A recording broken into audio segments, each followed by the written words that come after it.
Hello. What's up, good people? Welcome in. Hello, hello. It still says waiting for you. You still waiting on YouTube? That seems like a problem. You shouldn't be waiting. You should be here with us. Hey, everybody. Good to see you. Welcome in. How y'all doing? Is YouTube working? It looks like YouTube's working. Y'all look live. You're doing okay. Twitch, though. I see you guys. Lagaffy. Good to see you, buddy. Hey. Claire the Hedgehog. Hedgehog. Welcome in. Statics. Hello. Zero, my friend. How y'all doing today? You guys ready to talk about jump points and 4.0? We're not just doing jump points today. We're going to talk about jump points, history, and, of course, the introduction of them that we got yesterday on ISC. But we're also going to talk a little bit about 4.0 and what's going on with that right now. Just some chatter back and forth. Not going to be a super long stream today, but a goodie. A shorty, but a goodie. Welcome in, folks. The Franks. Good to see you, chatty. PK Payback, my friend. Pedro Ferrister, dude. 07's to you, buddy. How are you doing today? Always a blast seeing Ferrister in chats. Chast. Always a blast seeing Ferrister in chast. That works, right? You got some beef with the jump points? Yummy. Is there also cheese? Make a good taco. Jump point taco. Beef and cheese. Onions, maybe. Lettuce. And of course, you can't forget the tomato. No, don't put me in a taco. That's mean. Don't eat me. Erso. How you doing? Rest in peace, Jump Gates. Rest in peace, Jump Gates. Yeah, we'll talk about that today. Crash Danger, good to see you. Perk, welcome. Porcimus. Kangaroo. Always good to see a light blue kangaroo in the chat. Dex, this is going to be right up Space Tomatoes' alley. This is an exciting one for me. I was a little bit wrong about this stuff. That's actually probably going to be next week's feature watch, to be honest, about how I was constantly saying when we talked about exploration that I just didn't think people would be finding jump points that much in exploration. Just didn't leave much room for actually locating and discovering them, but they've found a way from what I've seen. I have watched a little bit of the ISC, just could not help myself, but not the whole thing. Episode 500, though. Good for them. Banned. No, I only watched like the first 4 minutes of it. 3 minutes. Dude, how was I supposed to wait 24 hours to watch an ISC about jump points, man? Whew. Whew. That was hard. New ship HUDs are sexy. Didn't see them. We'll keep an eye out. What's the guess of when they will be working? We'll get to that. We'll get to that. I think they're probably already working behind the scenes, right? Zane Dragonborn, do you happen to be Muscle Zane from CIG? Welcome to the chat, buddy. Hey man, you have quite a pleasant voice, radio voice, they call it. Thank you. Yes, a face made for radio, they say. A voice made for streaming. People are upset about the gates. I thought gates were only for UEE systems, but I forget the lore. We can probably find them talking about gates somewhere. I think they mention it here in this talk that I have pulled up, the narrative team. People are very disappointed about the gates, it seems. People are upset. You like the new jump point idea? Let us sneak in or out. Yeah, that's good stuff. Should have started live right away with ISC. Nonsense. I want to give people a chance to get in here. Come on. We can't rule them all out. Not that Zane, he is muscle. You are Dragonborn, though. Good for you. Okay, I should probably record this. Don't break on me, OBS. God, this fan. How did this microphone just catch so much fan noise? Okay. So today we're talking about jump points, specifically because they were finally introduced on Inside Star Citizen yesterday, which we have here. But we're not starting with that.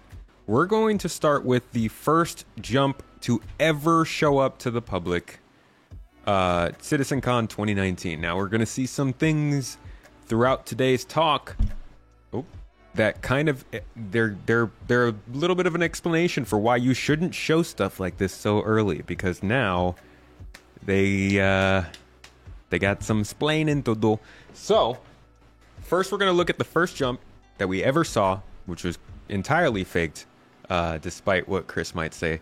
And, okay, I don't actually know that for a fact, but like if we're just now getting jump points and server meshing and stuff right now, then I don't know. But yeah, this was done 5 years ago, and we're going to start with this because that way we can look at how much different it is now that they're actually going to show it to us. So I think in this episode of Inside Star Citizen, they will give us the full run through of how jumping through a jump point works and the risks involved and all of that stuff, which is great because that's what I was saying. They absolutely need to get to us. They can't be talking design. They got to talk functionality. And from what I'm hearing, it sounds like they did. But we'll get to that. First, 2019 CitizenCon. The old awkward jump. Let's do it. Head to Pyro Station. So as you can see, the jump ring, which is delineating where the point is off in the distance, and Sam is going to line itself up for us to jump to Pyro System.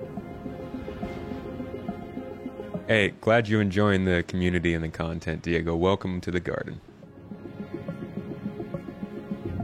And this is essentially sort of the infrastructure you occasionally would, you can have around. Some places would have bigger stations, but as I said, the Pyro route isn't a very particularly well-traveled one. I'm sorry, I just got to interrupt before we get super into this. Mrs. Tomato just posted a link in the chat. Now, my friends, this is a very important link to us. It's super important. Go ahead and control-click that link, if you will, please. This is the episode 2 of Tomatome's series she's been working on our new channel, The Tomatoes. It's kind of just more of, like, it's us rather than games. It's, like, our life. Being a couple of immigrants, essentially. I'm an immigrant in her country, her in mine. We do get into some weird stuff. So we started a channel, and we're going to share more about us and what we do. This one is about the building of the home that we have just moved into, this place, and she has put together a heck of a project to show you the whole story. Not quite the finished home, but what's been going on with that. So I just wanted to interrupt this before we get really started into this because it's an important video release for us. I appreciate all of y'all. If you go check it out, give it a little thumbs up. Enjoy with us. It's been a journey. We love to share a little bit. Anyways, back to the jump. Thank you, guys. But also with this, I guess with the cloud tech, you see the possibilities of us going in and mining that, and then it affecting your radar, it being booby-trapped, all these kind of gameplay possibilities, I feel, open up with these unique points of interest.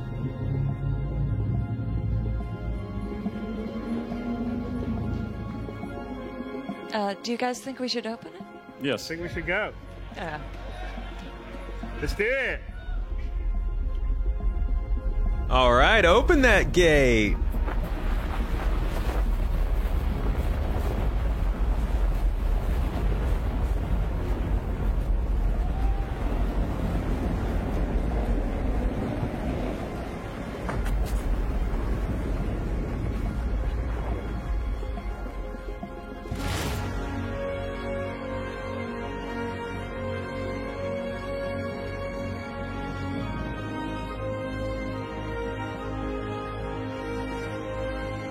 That's actually a super cool view. See that one? How good that is. That looks awesome.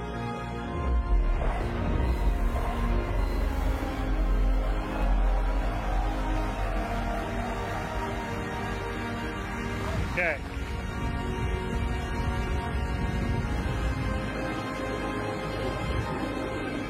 Star Citizen frames. It's got a bit of a suspicious design, doesn't it? The rapids. You don't really have much. You have lateral control, but it's being on a current. You're being pushed on a current, yeah. And you've got to keep inside the boundaries of the wormhole. And actually, if Sam gets a little close, you'll sort of see interference on his screens. And of course, Stanton's just going away in the background, and Pyro's coming in here. Yeah, we're just meshing some servers here. Don't worry about us. Just streaming the old system. And you can see there's actually a current that we put in the wormholes, and you sort of see the particles that are giving you the idea where the centerline current is. You have to anticipate to keep on the course, because if you don't, you go off and you go into the boundaries of the wormhole, you could end up just being spat out in just space in the middle of nowhere, or severely damaged.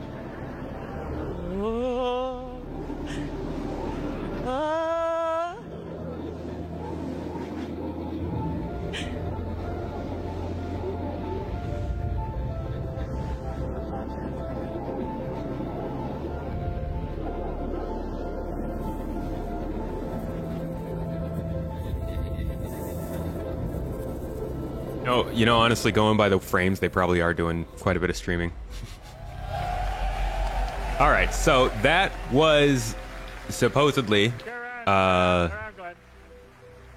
the first real jump through jump gates, but the first for us to ever be, have displayed. I remember watching this and being like, ooh, I'm going to upload that. I think there's a copy of this on my channel. Stanton as we were traveling and streamed in Pyro. Of course. Pyro right there, folks. You just gotta wait 5 to 6 years to get it, but there it is. That's actually, this space station's actually an old asset from the concept art for this system for Ruined Station, which would be crazy if the jump point was that close to Ruined Station. But yeah, this is kind of, it's a demonstration, we'll say. Mr. Face, welcome to Twitch. I also stream this on YouTube if you want to stay over there, but thank you for joining.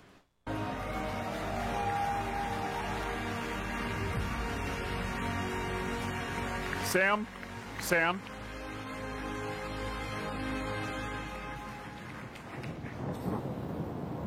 Set a The broken planet would be to the Ruined Station, Sam. Pyro 5. See, now that there we go. There we go.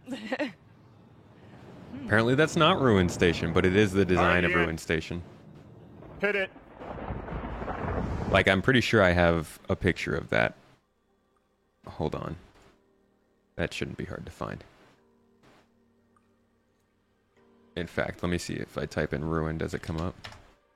It does! Literally, the 3 fins on the bottom, the 3 fins on the top, the piece pointing out from the circle here. You can see that all right here. 3 fins, piece pointing out. Like, they literally just took the concept art and put it in there. And we're like, Space Station!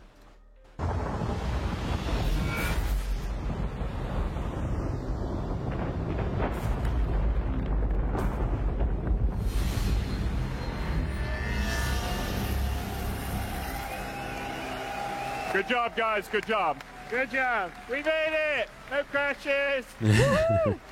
Now you guys got to actually make it, though. So half a decade. Let's see if they can do it. So much cooler. You liked the that jump? Really? I haven't seen much of what they've shown of the new one.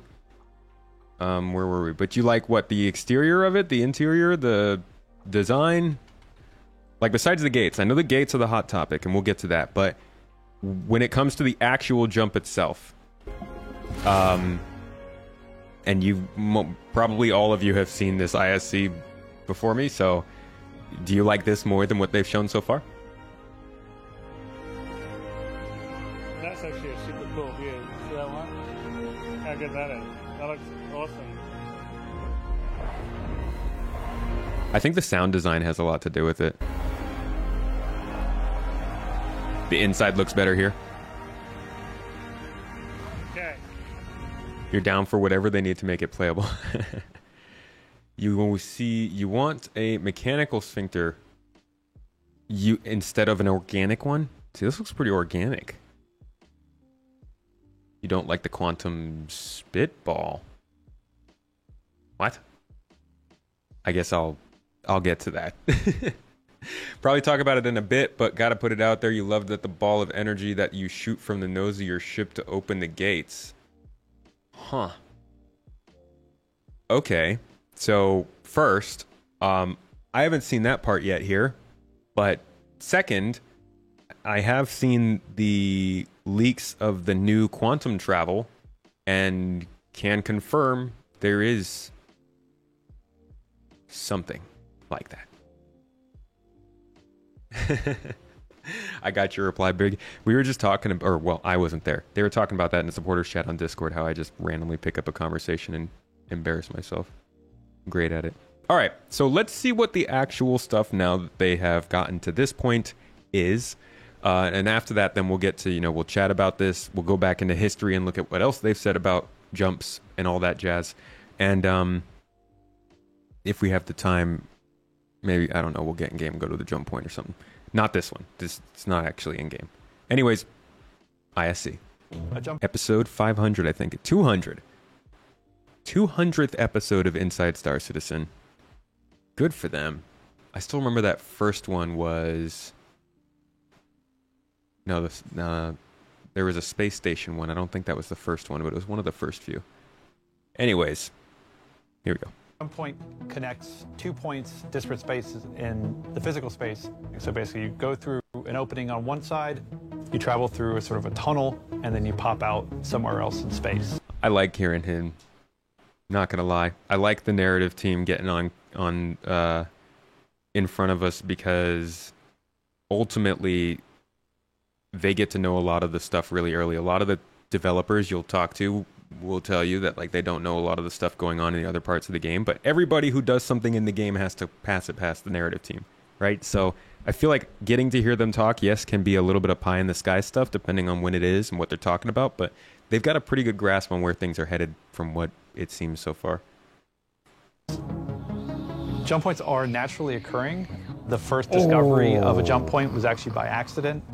It was I think this is the 4.0 graphics update. Quantum drive basically triggered the first opening of the jump point. Nice. It accidentally slipped inside and then disappeared, and they found it several years later when Nick Croshaw, who basically was the first one who discovered that the leaking quantum engine was the cause of triggering this rip in time-space to basically open up. And so he basically kind of solidified the knowledge to be able to replicate it consistently. There's been a lot of information shared over the years. A lot of it has changed as we've learned and had new ideas. So here's a primer on the first jump point we're building today. By some of the people that are currently building it. And what you see and hear is super working. Hey, they're going to talk a little bit of VFX if this guy's on here. That's, oh boy. Well, not VFX, rather the programming of it, I guess. He does a lot of the back-end stuff. The people that are currently building it. And what you see and hear is super work in progress. So welcome to Inside Star Citizen, Intro to Jump Points. No Man's Sky today from me. Probably next week when we're back from the birthday. Oh, getting to see the graphics already. I didn't actually realize this was the jump. And new ISC graphics, I see.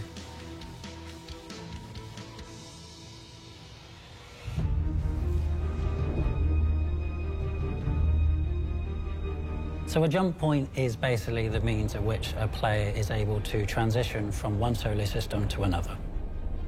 There are two different jump point experiences, permanent and transient. The permanent jump points are the ones that are the most stable, and they are always available for the player to travel through. It's the well-trafficked, well-traveled route that most people will go through. Which you find on the star map. The ones that you would like, say, transition from Stanton to Pyro, Pyro to Stanton. Since they're stable and generally larger and easier to travel, there are infrastructure built up around them to support the commerce that goes through them on a regular basis. So we made a creative decision to remove the circular gates that we were doing in some of the concept art before. It just didn't match the reality of how we wanted to set these up in the world. They're supposed to be naturally occurring. And if you have like this infrastructure around it making this circular jump gate, then that's not showing like how it actually functions in the world. Now that one gets people, huh?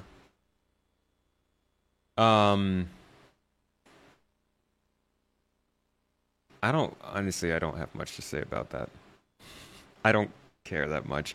I was a big fan of the stuff that they did with the jump gates in some of their concept art. Like, this is cool, and it gives a real sense of like a massive installation. Like, it did.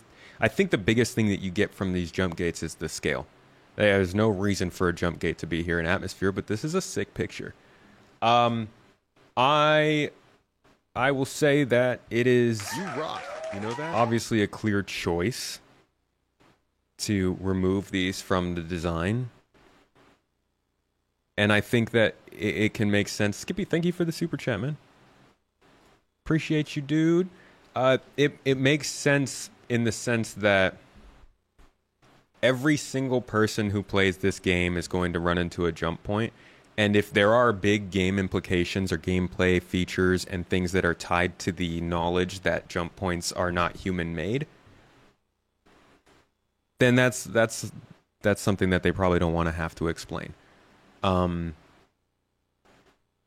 got to think about the lowest common denominator of who's going to play the game. How much effort did they want to go through to explain that stuff? But then again, this is Star Citizen. Like, you have to explain stuff. Like, there's no getting away from explaining things to people as they get into this game. So I understand that, like, they don't want that to be a thing that's constantly confusing folks. And there's probably some gameplay implications that we don't know about yet that will help us understand why it would be a pain in the ass for them.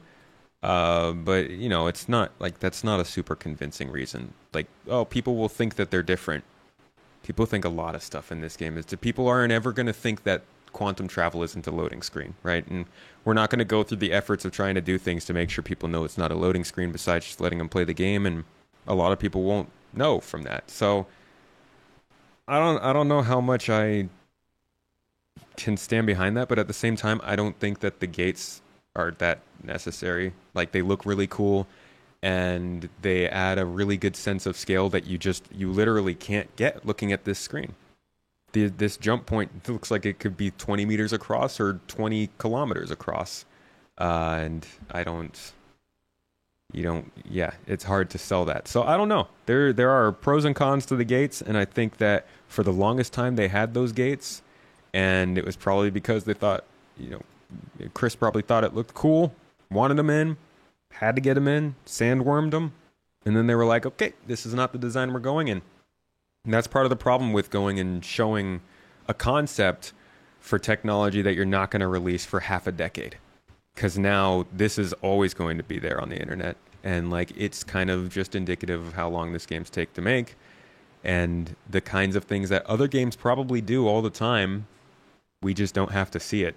We don't have to know what we missed out on with Cyberpunk, although we do because it was kind of obvious.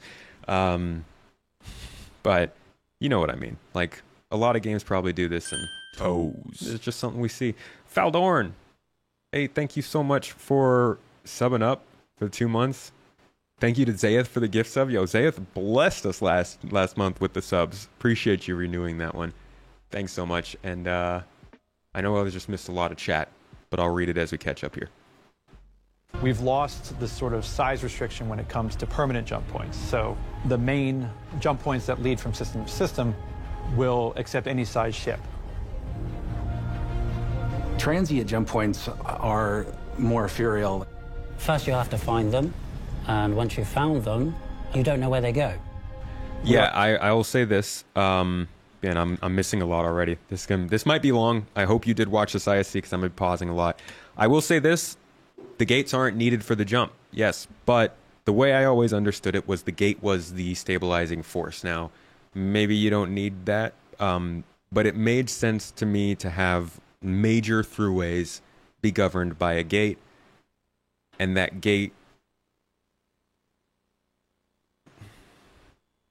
There's a short story that shows a jump technology. Oh man, how am I ever going to find that?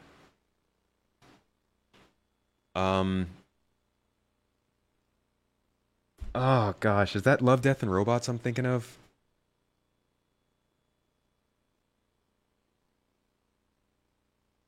Let's see. Let's go to YouTube. Love, Death, and Robots. spaceship. A thing? A specific... Yes. Ah, this is it. Beyond the Aquila Rift. Yeah, so check this out. This is like... I feel like maybe this is created by this machine. Maybe it's not. But I feel like this is what I imagine the jump process to be like. Yeah, somebody got this. Portsmouth, well done. You got a single file line of ships that have to wait to be sent off into this gate and shot out to wherever. You know, kind of like that. So I feel like they have a lot of different choices on what they want to do with technology like this, but there are definitely other existent fictions that are kind of similar that you could pull a lot of your own opinions from. Yeah, it's a short film. It's pretty good. I check it out. Love Death and Robots. It's a good story. You disagree to a point. You think the current game design is about making things a bit difficult to understand in game, so content creators have stuff to make videos about, which then further advertises the game. I think you're on to something there. In fact, I think that's why they made the entire thing. They were like, YouTube is going to be big over the next decade. We need to come up with a video game that people have to go to YouTube to learn about. That way, when they go to YouTube to learn about it, they learn more about it. And that's how we spread the game. Genius idea. Yeah, so sure you need something to stabilize the gates or the jump points, but that could be a turret kind of thing, little like ray beams from the space stations. This could be a floating ring like they used to have. It could be a lot of things. Really, it all comes down to what the heck they want to do at this point. And like I said, there's probably something gameplay related that they really want to make sure to sell the idea that these jump points are natural and they can come in certain ways. Also, you got to remember, this is going to be more than a game. Okay, anybody who doesn't believe that, with a little caveat, if Star Citizen and Squadron 42 are successful, this will be more than a game. There's going to be probably a movie, probably some kind of series or comics or other forms of media with this at some point. So they need to make sure that they're actually crossing their T's and dotting their I's. They can't just bullshit their way into creating a game. They need to make something that's consistent, I think. So better to figure it out now than to do something cool now and realize maybe you have to change it later. I don't know. Anyways, back to the actual content. Sorry. Like how it actually functions in the world. We've lost the sort of size restriction when it comes to permanent jump points. So the main jump points that lead from system to system will accept any size ship. Okay, see now that, we're stopping again. This is going to be awful for anybody who wants to go straight through. That is actually a big... I think that's the bigger change than the gates. That actually has gameplay implications, right? Because we spend a lot of time talking about how they need to keep small ships valuable, and I know they're going to get into more. There was a lot of kind of interest. It was cool that you could say you wanted to chart a path. Let's say I wanted to start in the Stanton system where we are right now. And I wanted to go to the Sol system, where Earth is.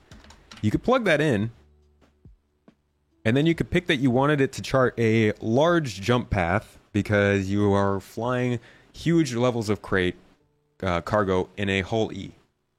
What's the fastest way over to Sol? You got 5 jumps you can make it, right? Not bad. That's actually really fast. I think that might be the fastest you can get. With a small ship, you could do 4 jumps. So maybe it's not that you're calling cargo. Maybe you just are flying a ship. And instead of letting you fly your ironclad all the way through there, they're like, hey, you know, if you take your 100i, you could get there shorter. You could go a different route. And I always thought that was a really cool strategy to the game in terms of how far away you were from another star system. This wouldn't really matter for a long time until we have more star systems, but I thought it was a cool piece of the lore that limited the way you had to strategize how you flew across human space. Now, again, there's probably some different gameplay implications for why they would remove that here, but different sized permanent jump points I thought that was kind of cool. Anyways, continue. We're going to stop again in like 10 seconds. So Transient jump points are more ethereal. First, you have to find them, and once you've found them, you don't know where they go. We like to call in the narrative team the Swiss cheese approach to jump points, which are smaller access points to the main tunnel. Those will still be restricted by small, medium, and large. So basically, it opens up opportunities for smaller ships to kind of sneak their way through. Okay. That, there is a lot in there. Gosh, there's just a lot in that one little bit of talking there. Let's break that down. Transient jump points are more ethereal. First, you have to find them, and once you've found them, you don't know where they go. Okay, so there we go. I was wrong. I always said that we wouldn't find jump points very much. They have found a solid way. And for the record, they've actually planned this for a while. I just didn't realize this is what they were saying. They always talked about this Swiss cheese approach, about the idea that you would be able to find different routes into that jump gate. I didn't think they'd be separate jump points. I just thought they'd be areas around the main jump point that allowed you to slip in. But this is emphasizing the idea that they will be all around the star system, and you can literally explore and find a jump point. So when we get back to these conversations of exploration, what can you find? I'm still about points of interest and Mrs. T, I think we're picking up your TV a little bit. I'm always about the resources and the points of interest, but clearly they want jump points to be something that you can explore and find too, which is very nice. Then we move on further. We like to call in the narrative team the Swiss cheese approach to jump points, which are smaller access points to the main tunnel. Those will still be restricted by small, medium, and large. So, okay, there's the next thing. Yes, transient jump points are restricted in the size of ship that you can enter. That's pretty cool. The whole smuggling gameplay, reasons to want to get around that security checkpoint before a jump gate obviously makes a lot of sense for people who are under the law. Honestly, when it comes to scouting, when it comes to org gameplay, when it comes to large-scale things, being able to not have to go through that one choke point to get to another system is huge. If you've got an attack that you need to carry out in a different star system, or something that you have to do, a cargo convoy, anything that you know somebody might be expecting you on the other side of the jump point for, much easier to surprise them if you can get in through a method that can't be monitored, right? Because anybody can just go sit by a jump point and watch who's going through it. But good to note, they specifically mention here that these only open into the main tunnel. So I was just talking about how this system is going away, right? There's not going to be small, medium, and large jump points to different systems, and I believe that still stands. I don't think that this means we're going to be able to find new jump points to new systems. I just think it's different jump points to the same system you would have been going from anyways. And when they say you don't know where it goes, I think you'll still know which system it goes into. It'd be really weird if you went into a jump point and didn't know if it went to Pyro or Terra. But maybe they'll explain a little bit more of that in a little bit. We'll see. Basically, it opens up opportunities for smaller ships to kind of sneak their way through. A transient jump point may only be able to be used once. It may be a little bit more permanent, but you can never tell how long does it last once you find it. If people are looking to avoid scrutiny, we'll look for these sort of side routes to get into the jump point to bypass, security or customs or stuff like that. Yeah, so it's just a side route in. It's not a completely different jump point to a new system. Who knows, though, if that means, maybe they could still have... Yeah, I don't know. I don't know if that means that you won't have temporary jump points to other systems, because that's something that people were excited for. The idea that the jump points could lead to could open and close going from one system to another or something. We really don't know, I guess, until after this. Safer from player attacks for larger traders. This is huge for exploration. Alternative routes into a system could be worth it. Yeah, it's kind of crazy, huh? Everybody sits around and says they can't do exploration in this game because of this and this and that. And then it's like they could just come up with game features to, wow, make gameplay make sense. Wild. They just said that. Again, they're saying it's a point into the main tunnel, not to a different system. Scrutiny.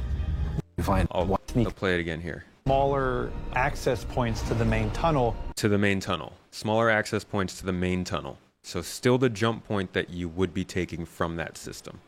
It's just from a different place in the system to a different place in the system. For smaller ships to kind of sneak their way through. A transient jump point may only be able to be used once. It may be a little bit more permanent, but you can never tell how long does it last once you find it.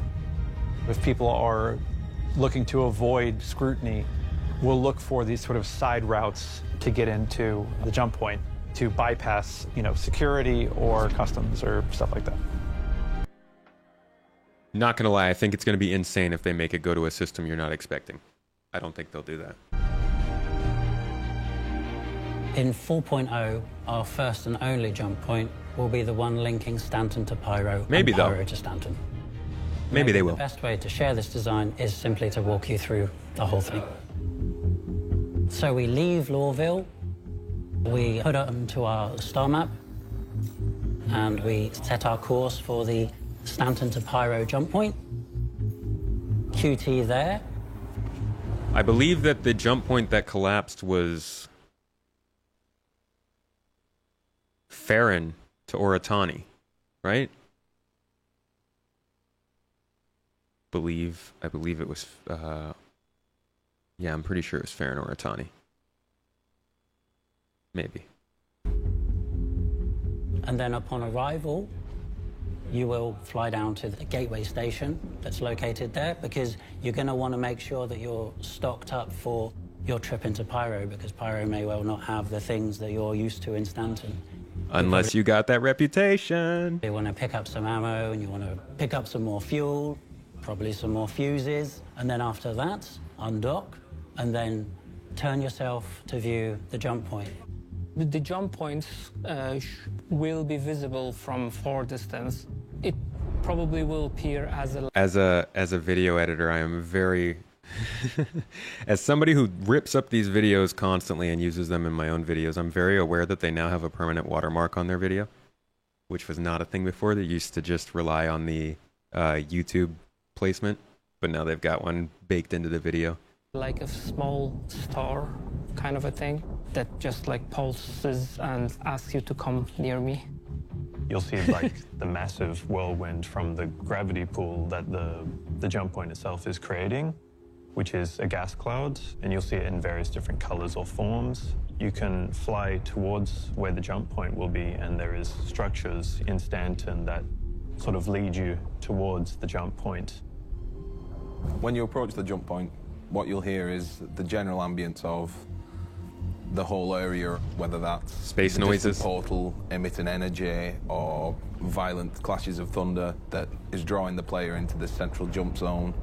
And as we get closer, this will build up, and the player will feel like they're being drawn into something primordial.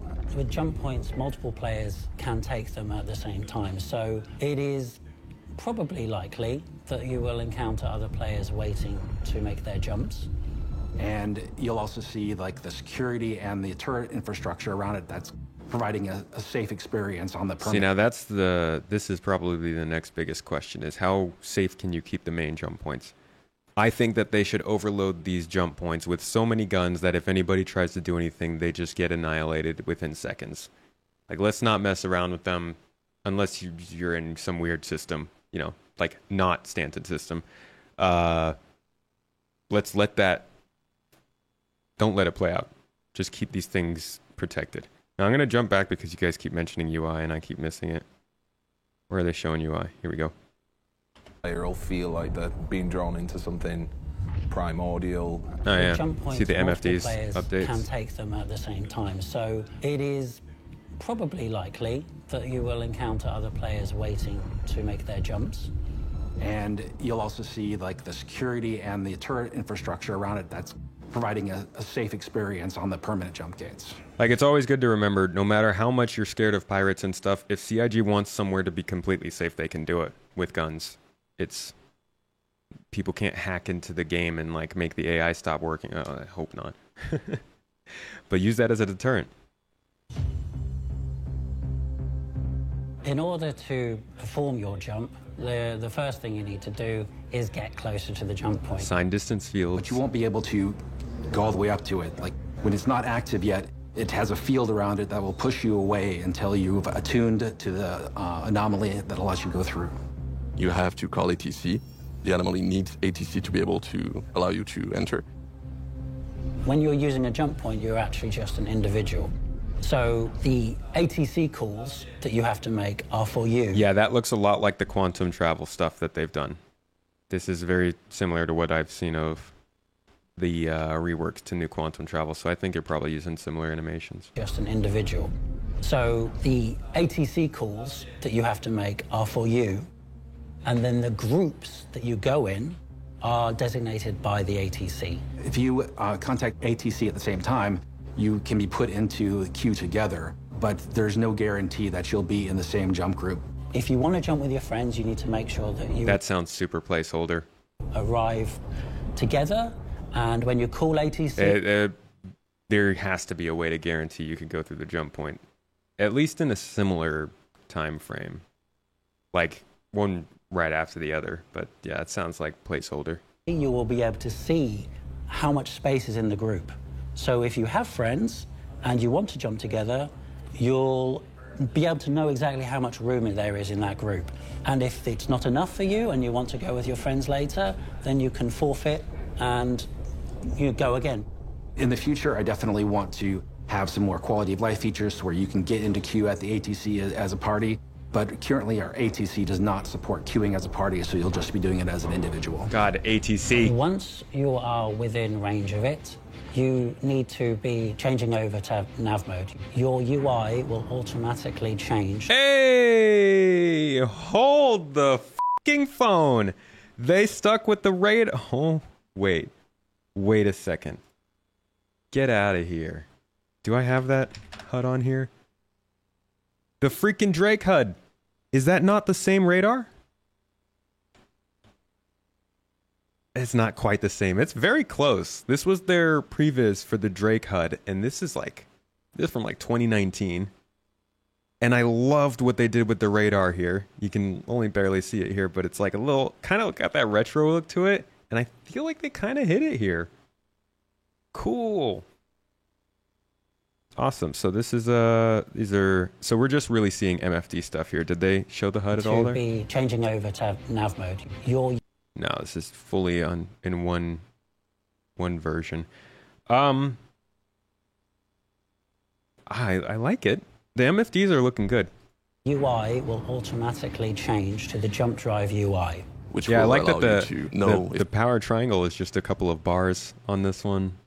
Nice touch. It's good stuff, man.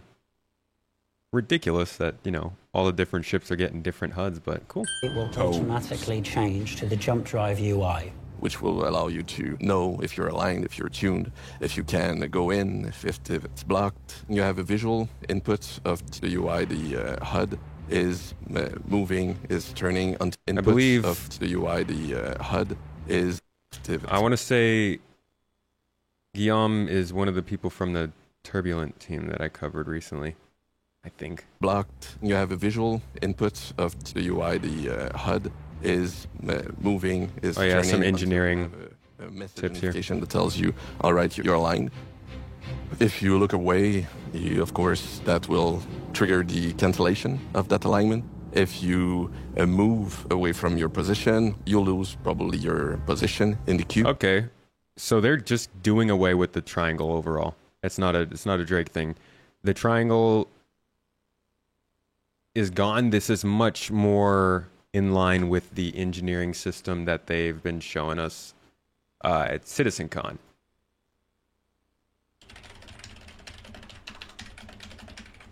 So the engineering panel... Yeah. Oh, wow. Guess that's what I was looking at before. This energy balance is something that they showed here, but we never really saw in game. And we've been so used to the triangle that I think this was, you know, without realizing it, we saw that this is where they're going. Because it makes more sense. This is a better, more efficient way to balance power. And honestly, the power triangle is a little bit weird with the new MFDs they've been showing us. So this is really all about balancing your power between your weapons, shields, systems, thrusters, the different things that would need work. And, you know, even in a single seat fighter, this is going to be an option. But again, don't freak out about engineering.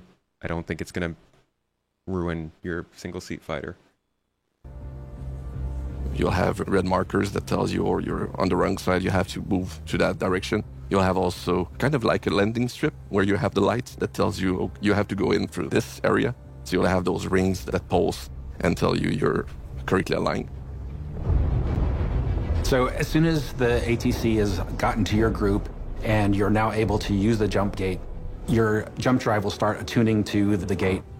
And once you have authorization and you have opened the wormhole, you'll have the tuning. This tech they're using for this, you guys remember how much they talked about the sign distance fields being used for shields? Now we've seen them for shields.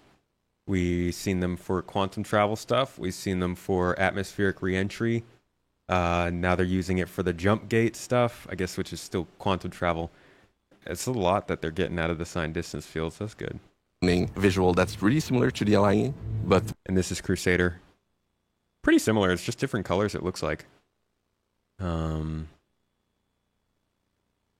got, yeah, this is just the different quantum interface. Not a ton to see here. With tuning messages that tells you what you need to do.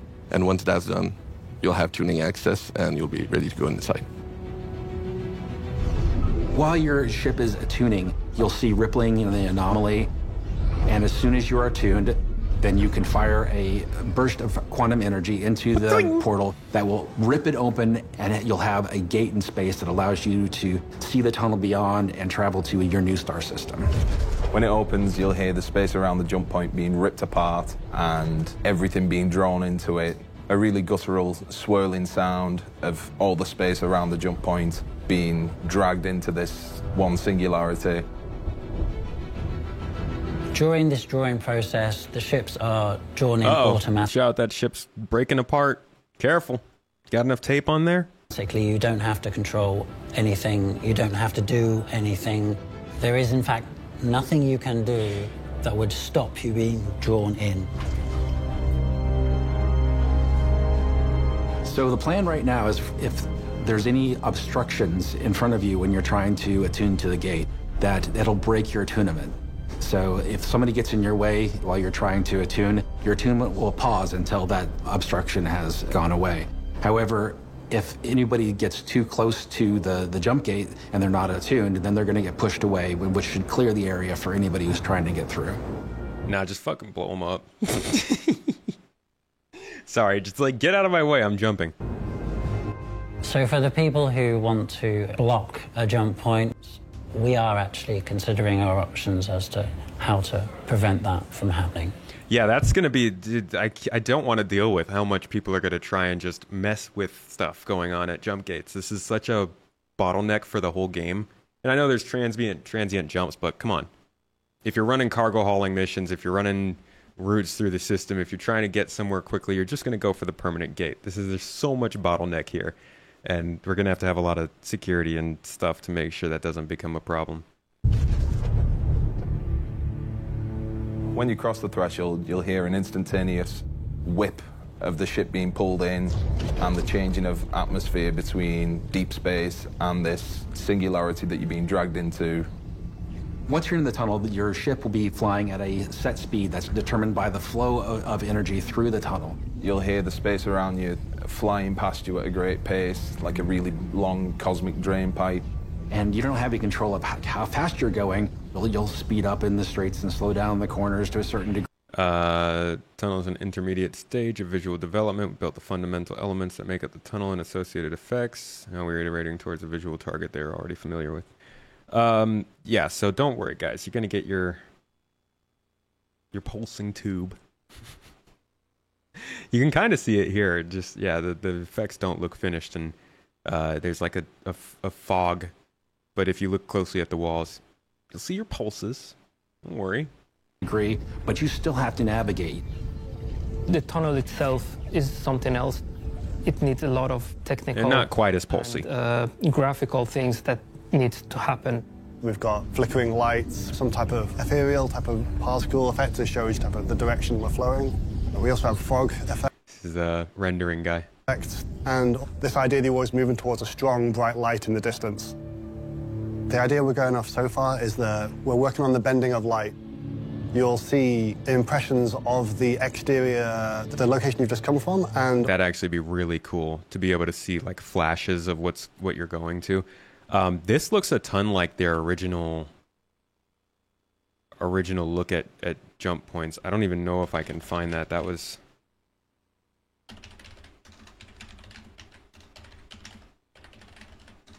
I don't know where the heck it was, or... Man, that was such a long time ago. Here's the pictures of them. When would this have been? Traversing the jump point, look and feel. Gamer Nexus.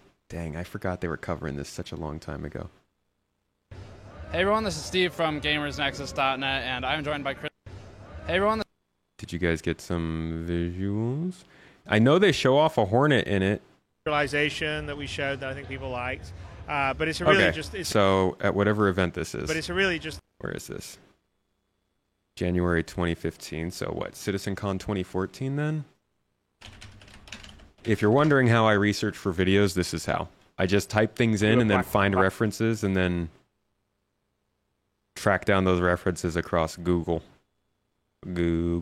which is not as good anymore as it used to be. But I'm actually not seeing it here. So maybe it wasn't CitizenCon 2014. Anybody know where they showed off that first? It's not that important.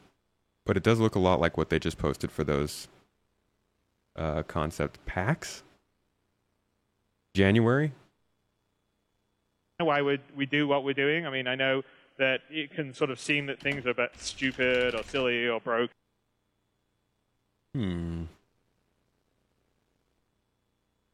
Yeah, I don't think I'm going to be able to find this one.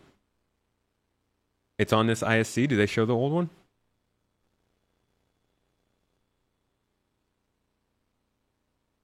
Young Steve. Tech Jesus. Was there a point to the ISC this week besides showing off the new cockpit UI? No. It was just a UI showcase. And also hints at the way you're going to. The walls of the tunnel type of curving the space-time around you, and eventually as you travel through the tunnel, that distortion will move away from the initial system you started in and then blend slowly towards the new system you end up in.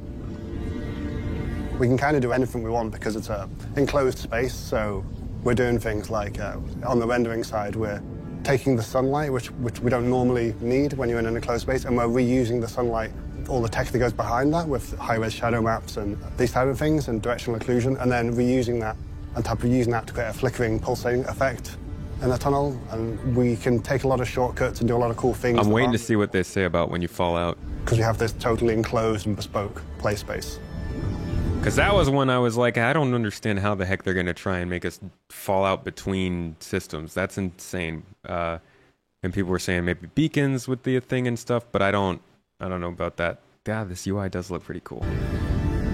You will not see two-lane traffic inside the jump tunnel itself. In the jump tunnel, you'll see... And I'm not going to look at chat now because I don't want you guys to spoil it if they do say something. In range behind you, but you won't see traffic going the other direction. I feel like that's where they're headed. Why do you hate fun? It's not that I hate fun, it's that I want everybody to have a good experience in this tunnel, and if there's other ships there that you can collide with, we want to avoid that kind of situation. Does that mean they're doubling the tunnel or making other ships invisible? Like, what are they doing to get around that? The players' ships, when they're traveling in the tunnel, are going to be in a line. So it's going to be, the term that we use internally is ducks in a row. So one ship behind another ship behind another. Where was that video? Ducks in a row, eh? This isn't even the actual video.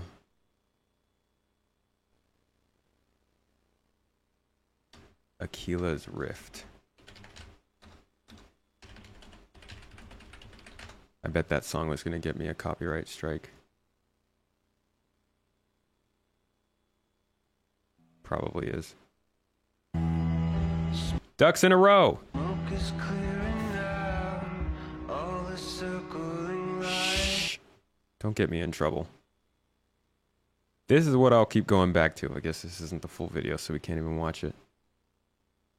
Another ship. There'll be some obstructions in some of the tunnels, which you have to dodge around. Here's a picture of what they showed originally, but the video was more telling than this.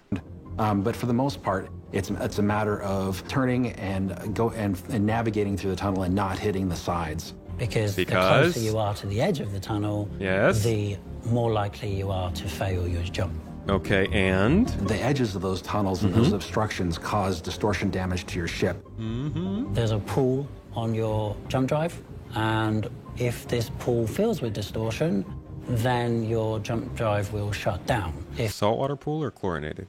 If your jump drive does shut down, then you're going to fail that jump.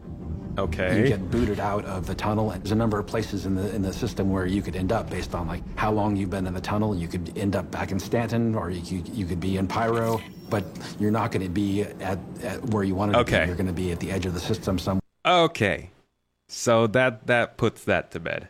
There is no you're lost in some billions of light years away from a star system, because that I don't know how the freaking heck they were going to be able to do that. I think this is like the first view of the full Pyro star map we've gotten. So it just drops you back in the system you came from or the system you're going to. I wonder if you could kind of time it to get out of the jump gate, the jump path faster, and get into the star system you're going to faster. It'd be interesting. Where you're going to have to find your way back. Currently, the jumps that we are toying with are about 3 minutes, but this is still open to iteration based on how many ships we want to have in that tunnel, how close they are, and the trip needs to be long enough in order to cover the transition from your origin system to your destination system. Well, that's interesting terminology. The trip has to be long enough to cover your transition.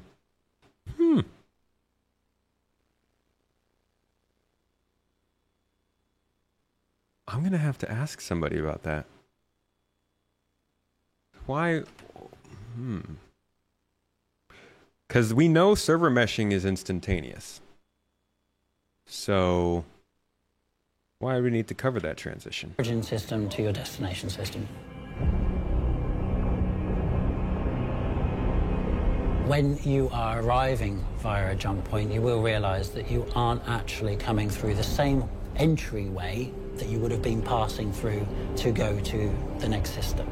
Players will not be able to necessarily camp that point. It looks like they kept the same kind of design around the jump point as what's in as what they used to have.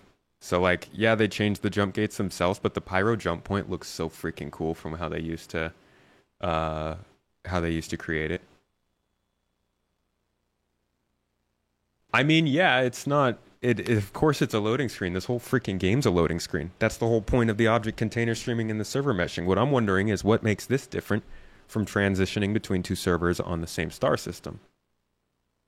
And you could say, yeah, they need to load a bunch of stuff in from the new star system, but they're not, because that's what object container streaming is, right? You're not going to have to load the planet on the other side of the system if you're just jumping into this local space. So that's interesting. I'll have to ask some boy about that.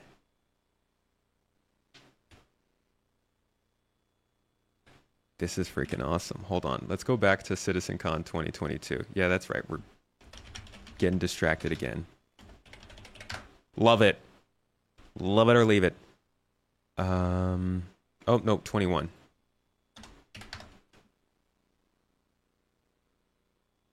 And we want...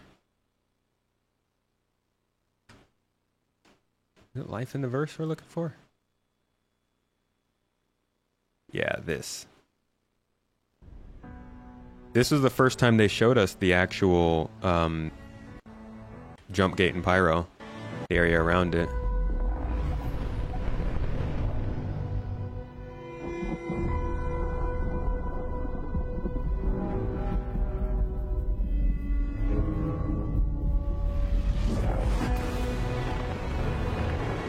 It's always like this tunnel of clouds would look really sick.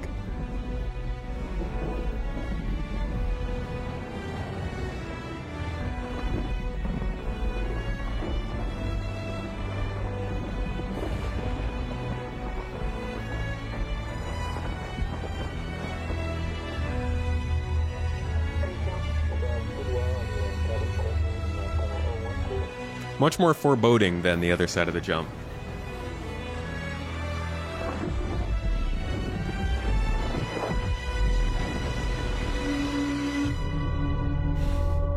Pyro.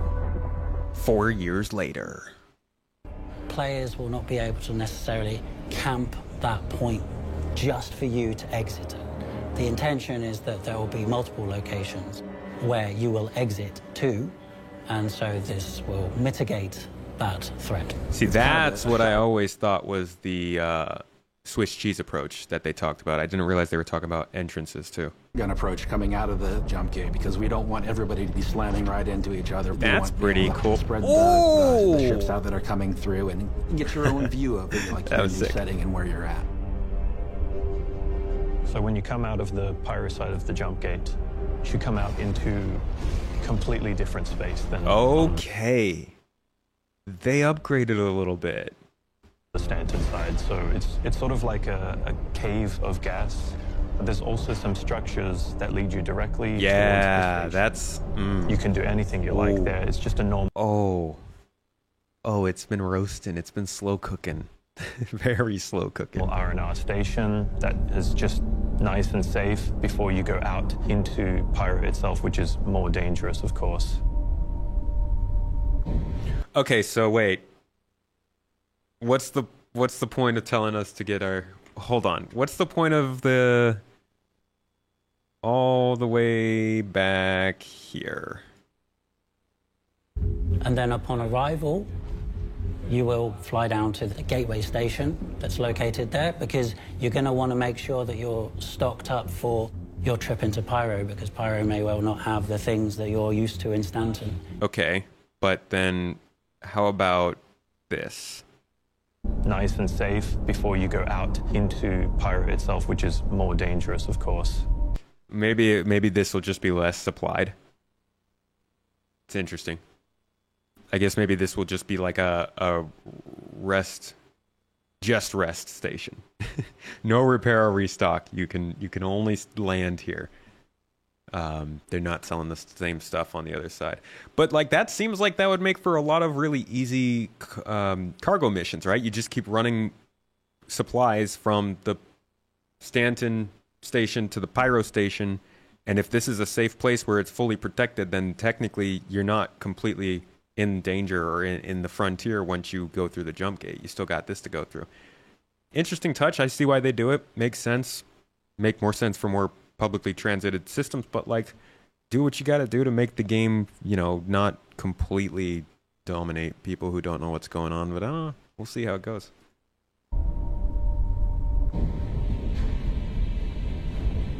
We've already shown on the tech preview that you can enter a jump gate and come out the other side, and we've got the ability to transfer servers. We've got that working even better than we ever thought we could at the beginning. We want to make the experience of going through the tunnel as seamless as possible. We don't want it to be super hard, but we want it to be engaging. We're going to save the challenging experience, the super hard acrobatics for the transient gates when we get to them. We're dialing in the numbers about how many people jump at the same time, distance between ships, precisely the speed at which ships move down the tunnel, things like that. There's a lot of variables involved in balancing it, and there will be far more testing in the tech preview channel for jump points, so you can look forward to helping us figure out there. Yeah, it's really exciting to like be to this point where we're able to deliver this new system of transferring yourself from one star system to another, being able to visit an entirely new star system, and having that experience of like going from stand. Yo, this is insane that this is the second star system and it looks like this. It's not to say that they're going to keep improving star system visuals as we go, but like the amount of creativity they'll be able to flex when we have different kinds of systems besides just these two is nuts. From the Planet team to like the VFX and Gas Clouds team, oh god. For people who like pretty games, this game's great. For people who want gameplay, you're gonna have to wait a little bit.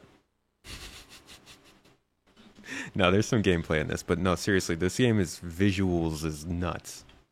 And to Pyro, it's gonna be exciting. Thanks for watching, and I'm super overjoyed that they made their own game engine for this. I love the way just a normal part of our gaming life. There you go. Which is fun, because jumping is fun. Yeah. Freaking love jumping. I do it everywhere I go in this game. So what did we learn this week? Well, hopefully a whole heck of a lot about the first jump point that's currently in development and scheduled to make its way into Star Citizen Alpha 4.0 in just the next few months. Yeah, I didn't say before the end of this year. We're still targeting something a bit sooner than that.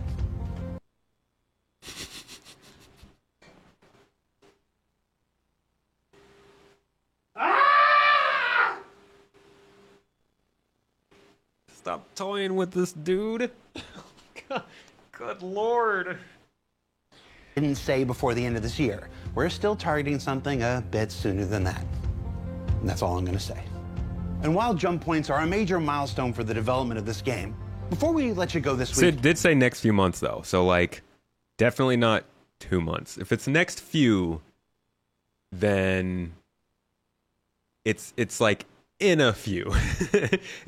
We're going to do this by the end of the year. Okay, December 15th of the end of the year.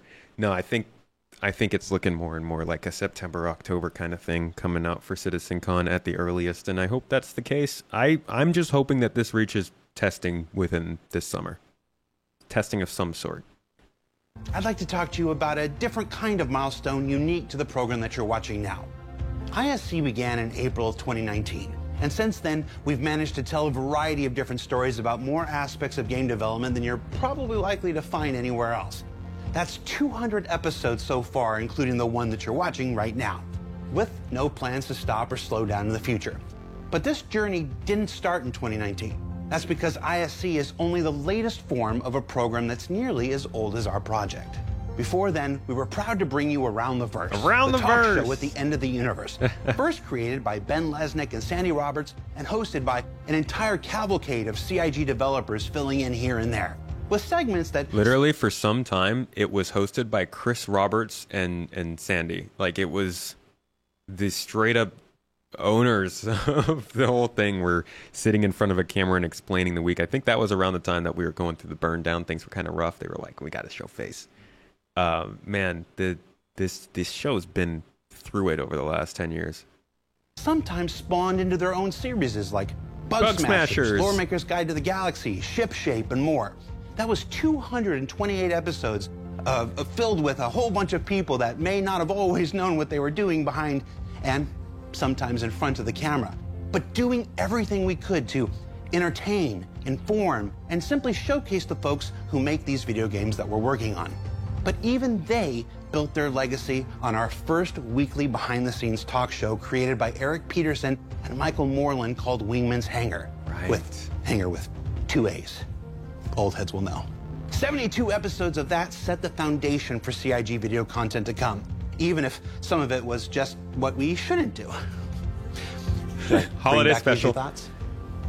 Holiday special, come on. So, 72 episodes of Wingman's Hangar, 228 episodes of Around the Verse, and 200 episodes of Inside Star Citizen. I had someone check the math on this 3 times. Someone was me, because I had to be sure.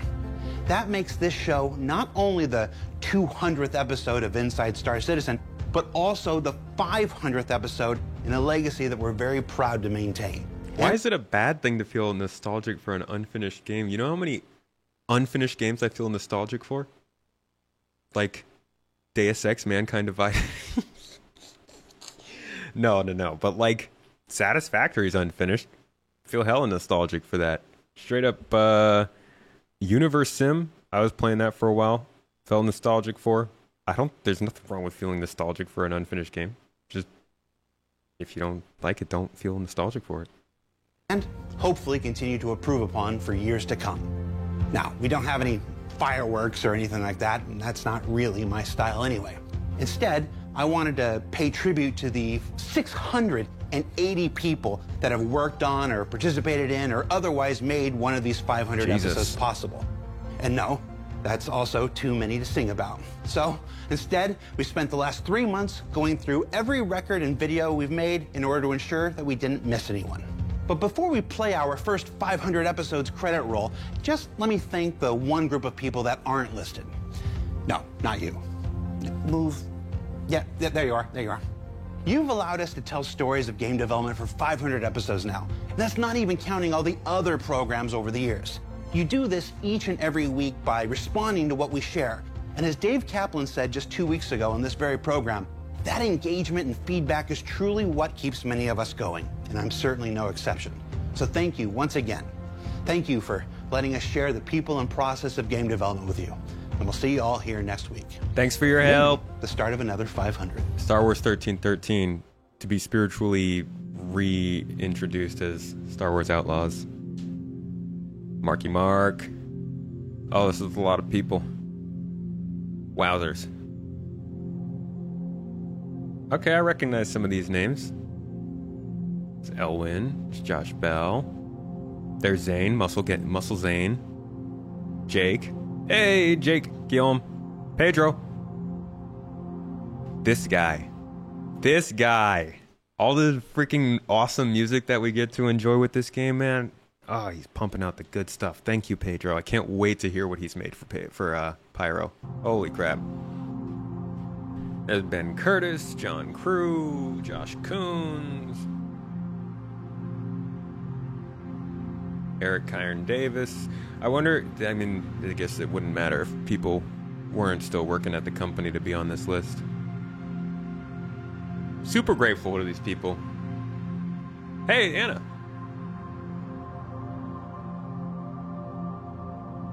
Sylvan. Jared. It's not Jared Disco Lando Huckabee.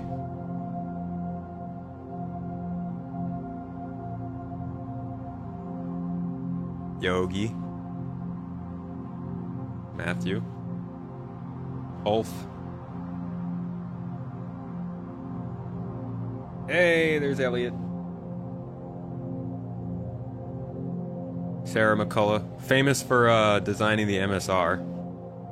I mean, famous in the community, at least. Elijah McNeil, Pascal Mueller. Yeah, this is good. Freaking ton of people have worked on this game. It's pretty nuts.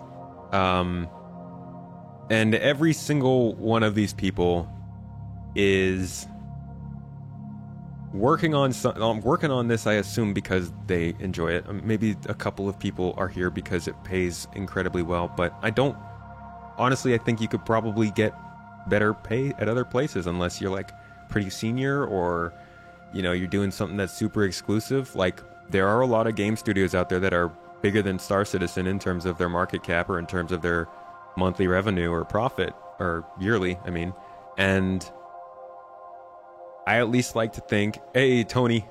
Okay, here's the other side of that amazing music. Jeff Zanelli, freaking hilarious guy, and makes some really good music. The Squadron 42 music is freaking really good too. We have all heard the bagpipes. Come on, we know. But he also made music for like quite a few different big movies. And I was talking to my friend. My friend composes some music. I've played a couple of his songs on the stream. And because I saw a case in which, oh my God, I'm drawing a blank now on the name. Like one of the best composers in all of film. The heck? Oh my God, Like, if he's in a movie, you know it's going to have good music. What's his name? What am I doing? I'm ashamed. Hans Zimmer. There you go. Thank you. Good Lord. Somebody said something, and they asked for like a good composer, and Hans Zimmer was like, "Hey, Jeff Zanelli," and I was like, "What the heck?" So I sent it to my friend, and my friend's like, "Oh yeah, he works for him." So they're like super closely connected. This dude did music for like the Pirates of the Caribbean and stuff. Very, very good stuff, and I can't wait to see what else he's done in Squadron. Here's Tyler as well. Shout out to Tyler. But yeah, this is like a game built on passion. I mean, we can joke all we want about how long it takes and like how many mistakes have been made and how many sales there are, but at the end of the day, I feel like you can tell when people care about what they're making. And there's all kinds of jokes that people will make about, oh, well, they don't care about who they're making it for and stuff like that. And like, I agree. There have been times when they have screwed the pooch, for lack of a better word or phrase. They have done things that I think were in nobody's best interest, made bad decisions, had mismanagement, done things that just have not gone well for this project, have set expectations incorrectly, have basically thrown stuff up on the screen that could be considered lies, considering just like where development was at the time.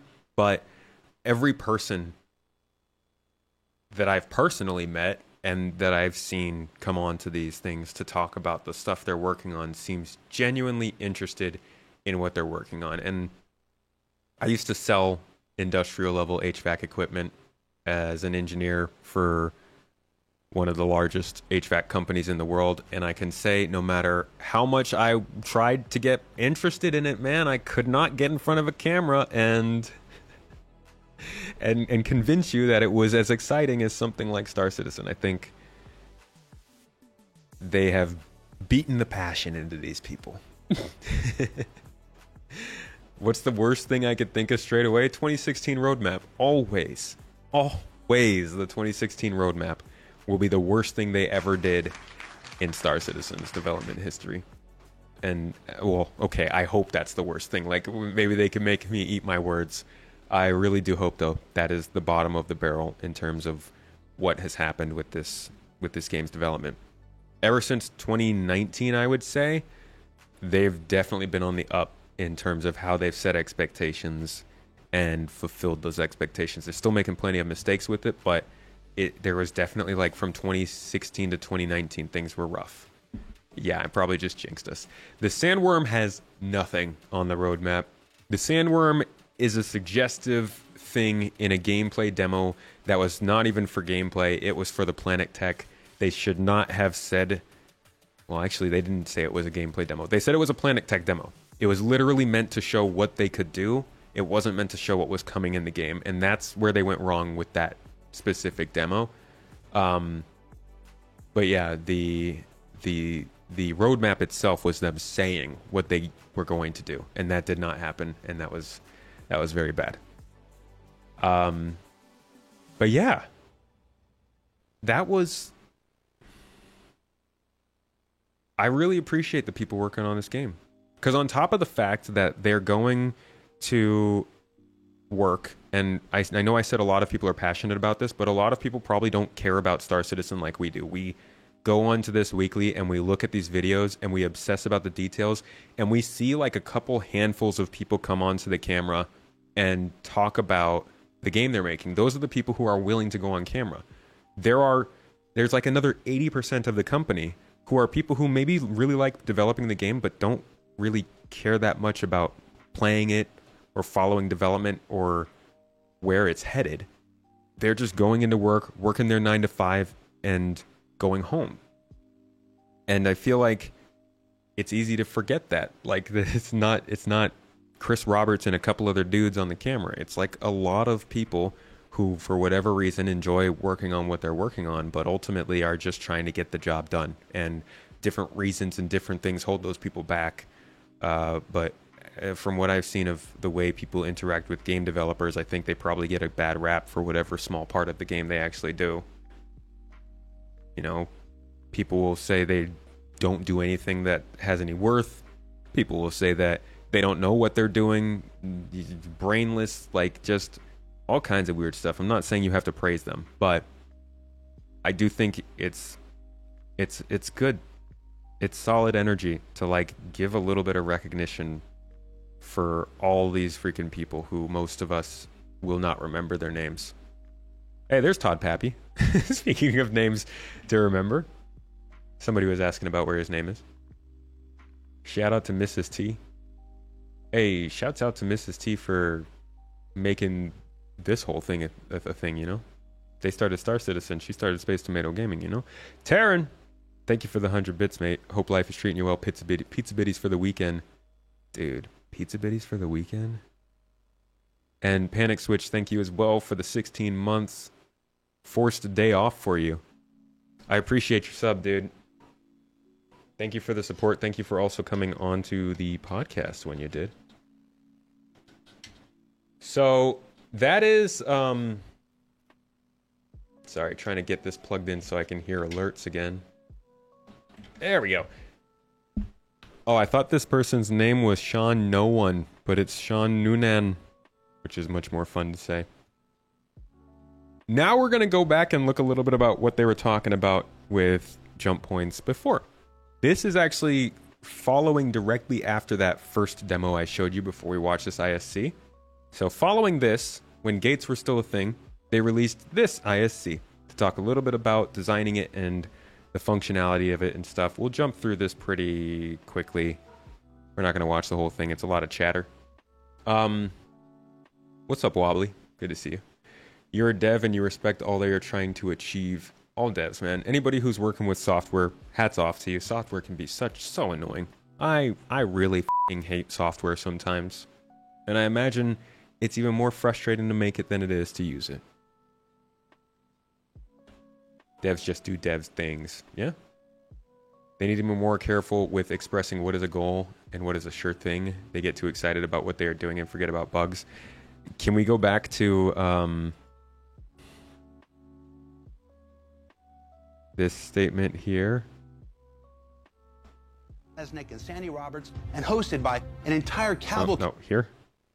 I'd like to talk to you about a different kind of No, here. Star Citizen Alpha 4.0 in just the next few months. Is that what you're talking about, Brigadier?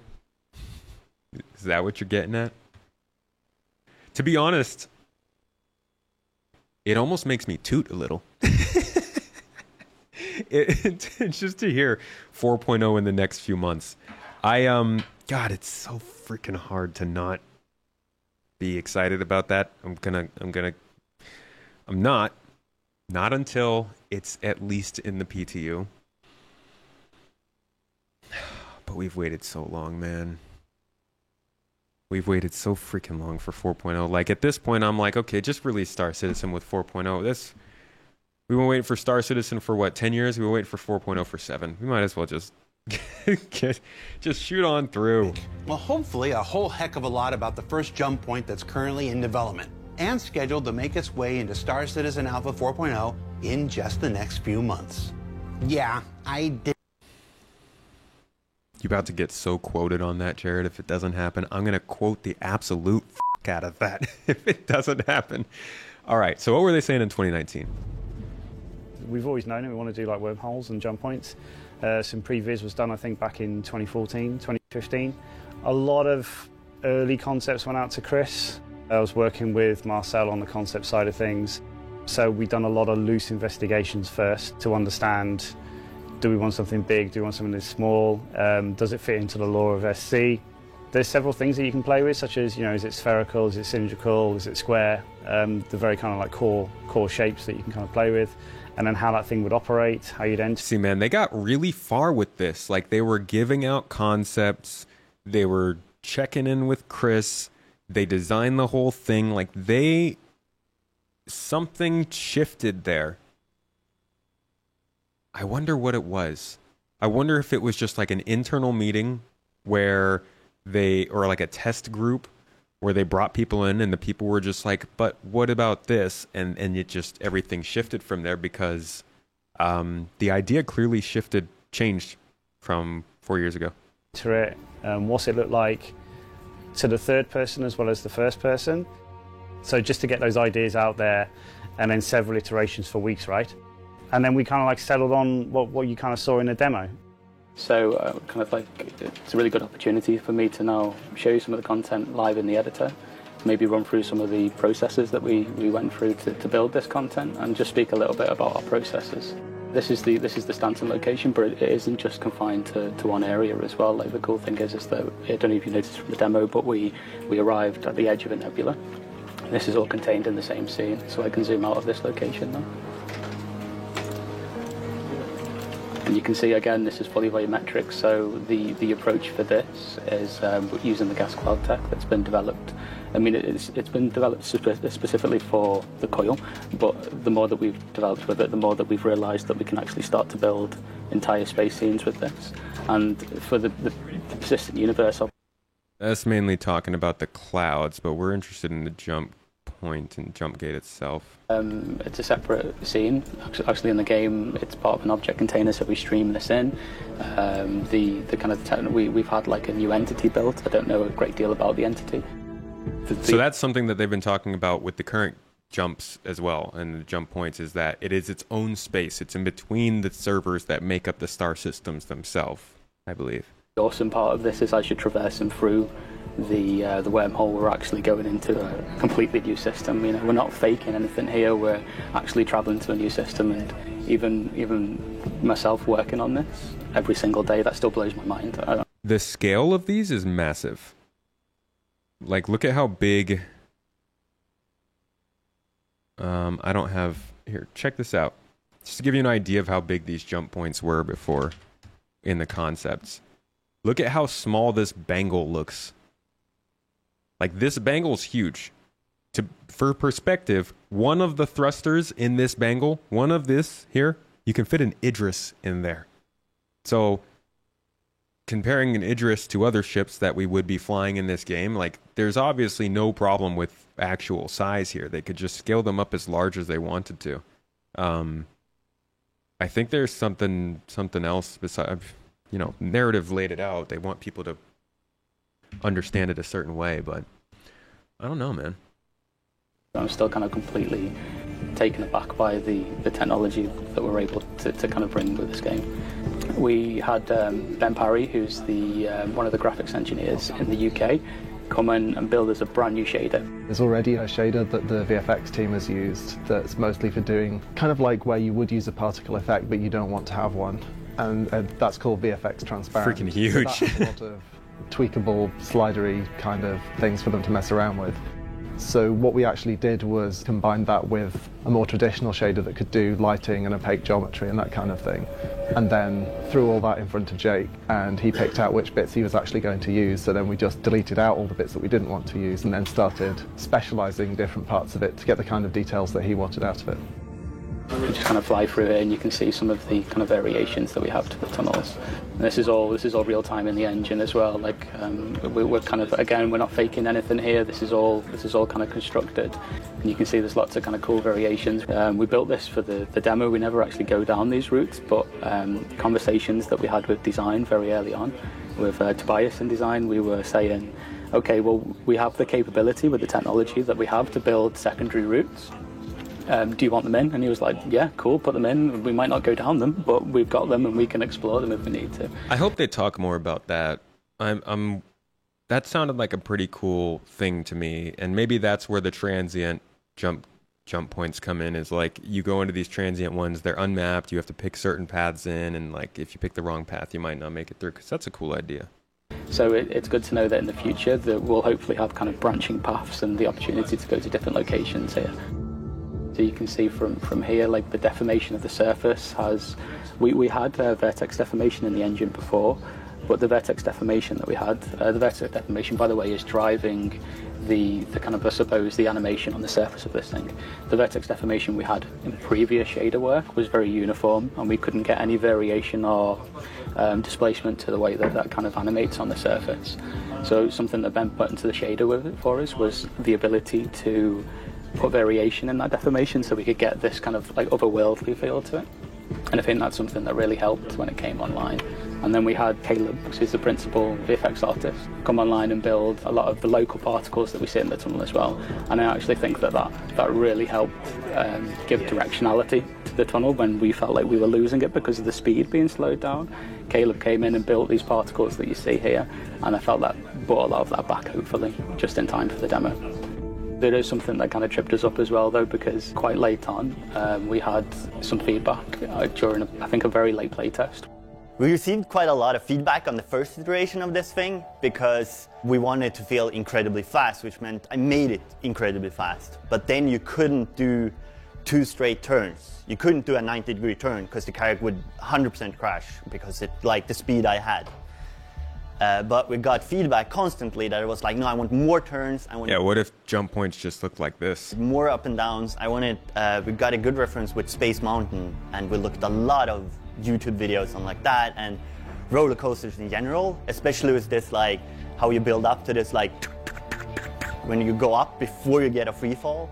So then Jake and we just talked and made changes to his spline, because obviously that modular set was kind of working then, so we could go to Houdini, which he worked in, move the spline around quickly, export it, which was a little bit of work, but then we could get it into game and we could test it again. So what you can see here on the screen is the tunnel route entirely. So it's from start to finish. The way this began is that Tobias in design would go away and he would construct the tunnel out of what we call designer solids, so simple primitives in the engine, and then we would come in afterwards and use Houdini to generate that into a mesh. My first point I put in my head that I always kept there was like, it needs to be modular built so it could use our modular tech that we're already building and we're using for like the rest stops. So you can see this is obviously the kind of final generated mesh, all of the chambers, and also if I zoom in here as well, you'll see the obstacles. Columns are obstacles. We call them internally the obstacles that you fly between.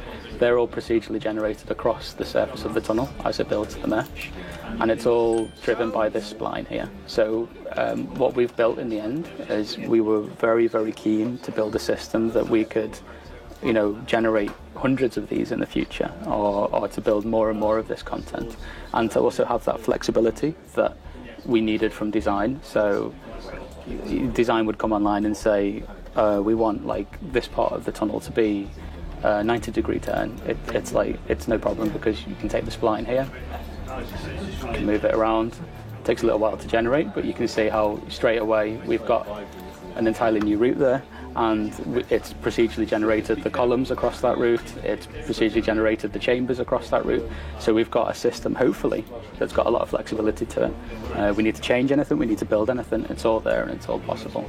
And actually, in the end, we had an awful lot of support from both the VFX tech team and also a lot of VFX artists on building the final content, so actually what we delivered was a real team effort for building the web. Will there be jump point exploring ships? Yeah, the Carrack is definitely one that's meant for that kind of stuff. And they showed the Terrapin here because it's actually the kind of thing that you would finally use for this kind of gameplay. Poor Terrapin, the little turtle boy, has been waiting for this kind of stuff forever. Called the narrative team the Swiss cheese approach to jump points, which are smaller access points to the main tunnel. Those will still be restricted by small, medium, and large. So basically it opens up opportunities for smaller ships to kind of sneak their way through. Exciting stuff. Now, there was a catch-up with the narrative team just 2 years ago about this, and I bet you this is where they probably talked a little bit about these changes that we have now had solidified in this Inside Star Citizen. Let's listen in. We're talking about jump points. Adam, you brought up the Nexus. If jump points connect various systems in a large web, how is it possible for anyone to invade anyone? What stops the UEE from creating an impenetrable choke point at the jump point exit of a valuable system?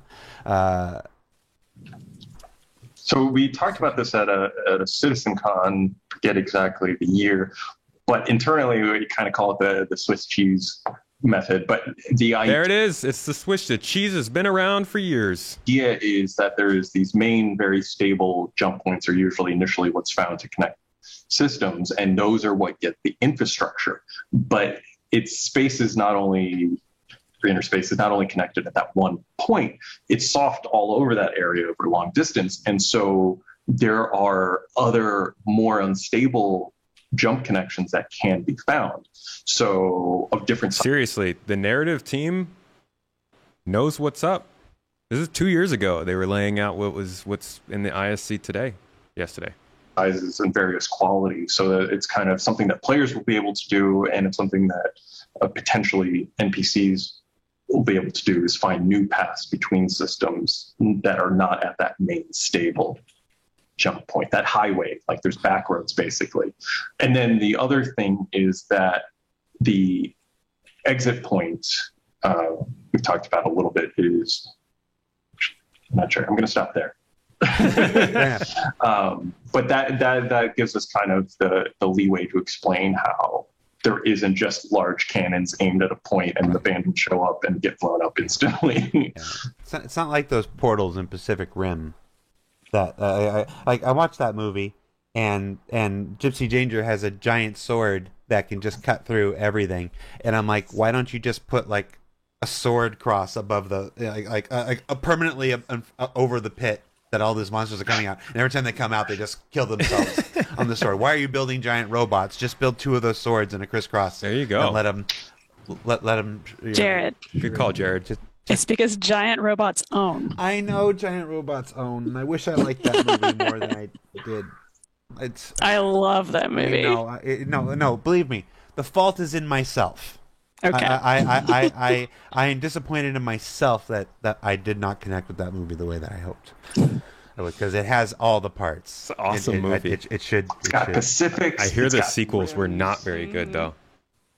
It's got a kicking soundtrack. All right.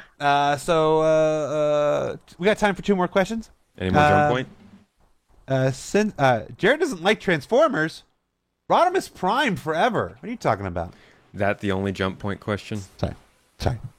Since the retconning of Pyro, I don't know what retconning they're referring to. What lore is also subject to being retconned? They probably mean like some planets not being just charred husks and stuff like that. Yeah, a little bit of a retcon, but more of a development. And I guess that's the real thing about this game being in active development, is that just like ships get improvements, just the planets get improvement and change, the lore is a little bit flexible to keep up with it. We think long and hard before we change stuff, but we do have to keep changing and adjusting to maintain a cohesive universe. And it was, with Pyro, we had it a lot more inhabitable from the early days of when we were first developing systems. That was also before we knew exactly where Planet Tech was going to be. This dates back to the way beginning of the project. So at that time, we wanted more planets that you couldn't go visit. And now it's kind of changed, where we want more places for you to visit on these worlds. And so we've adjusted. Talk about ARCor environment art. There's also a phenomenon I wanted to talk. I often want to talk. How do I think of the possibility of a future event towards Oratani? Excuse me. With the same principle as they explained in the lore how the first jump point was discovered. I do think that Oratani is going to be part of quests. There's a lot of...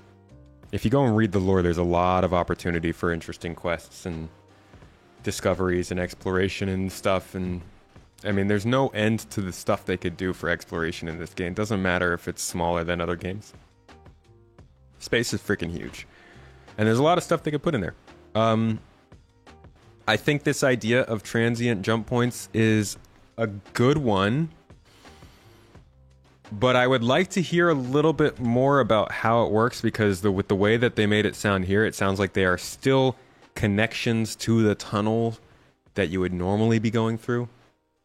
And even with the way that he just described this on the narrative team, he was saying that it's the space around the jump point. So maybe that third or that quadrant of the star system has different entrances to the same tunnel. But it doesn't sound like you're going to be discovering jump points to other systems. I bet they'll figure a way to include that, like a main jump point opening or closing in the game. But that seems like it would be few and far between, and probably more of a narrative focused thing than a player discovered thing. This seems like they're creating the player discoverable jump points. And then if they wanted to do like, oh, a new system has been discovered or something like that, they could easily add it into the narrative and do it on their end instead. Yeah, it seems the transient ones are going to the same location as the main ones. Just a roundabout way. And that's what it sounds like they're saying here. Except any size ship. Transient jump points are more ethereal. First you have to find them, and once you've found them, you don't know where they go. We like to call in the narrative team the Swiss cheese approach to jump points, which are smaller access points to the main tunnel. Those will still be restricted by small, medium, and large. So basically it opens up opportunities for smaller ships to kind of sneak their way through. Yeah. And again, I think the most disappointing part about that is just that it kind of takes away from the power of having a small ship in your inventory. Yeah, they can still work for the transient points, but main jump points, you'll never have to worry about needing to keep a small ship around to get to a certain system, which is good and bad. Like, I like it, and I'm also like, shucks. Big bummer, CIG, but I also like that we got to see a lot of the ship UI in this one. Emitting energy, or as we get close, primordial. With jump point, really likely. It's mainly that power management screen too. That's around it. I didn't expect that. When it's not active yet, it allows you. They've made good progress on the MFDs though. The anomaly needs ATC. Actually, just an individual. So the ATC calls that you have to make are for you, and then the groups that you go in are designated by the ATC. If you contact ATC at the same time, you can be put into the queue together, but there's no guarantee that you'll be in the same jump group. If you want to jump with your friends, you need to make sure that you arrive together, and when you call ATC, you will be able to see how much space is in the group. So if you have friends and you want to jump together, you'll be able to know exactly how much room there is in that group. And if it's... Okay, I'm done with jump points. Let's talk about 4.0 overall, because this is still a freaking patch that Jared is claiming, at least. What we learned this week? Well, hopefully a whole heck of a lot about the first jump point that's currently in development and scheduled to make its way into Star Citizen Alpha 4.0 in just the next few months. So what could actually be coming in the next few months with 4.0? Let us see. Hello, Luna Maria. Welcome. That's your favorite couple on YouTube. Fantastic. In fact, Mrs. Tomato just released a new video on our Tomatoes channel if you want to check that out. Sure, she can drop the link in the chat real quick for you, showing basically the whole process of us moving into this house, or the story of how we ended up in this house. This is the new place, and it is, it's a journey. Check it out. It's on the third, fourth channel, the Tomatoes, and yeah, good times. Good times. Go give it a watch. So, 4.0. Done with jump points. What happened? Oh, we were going over there for an hour and a half.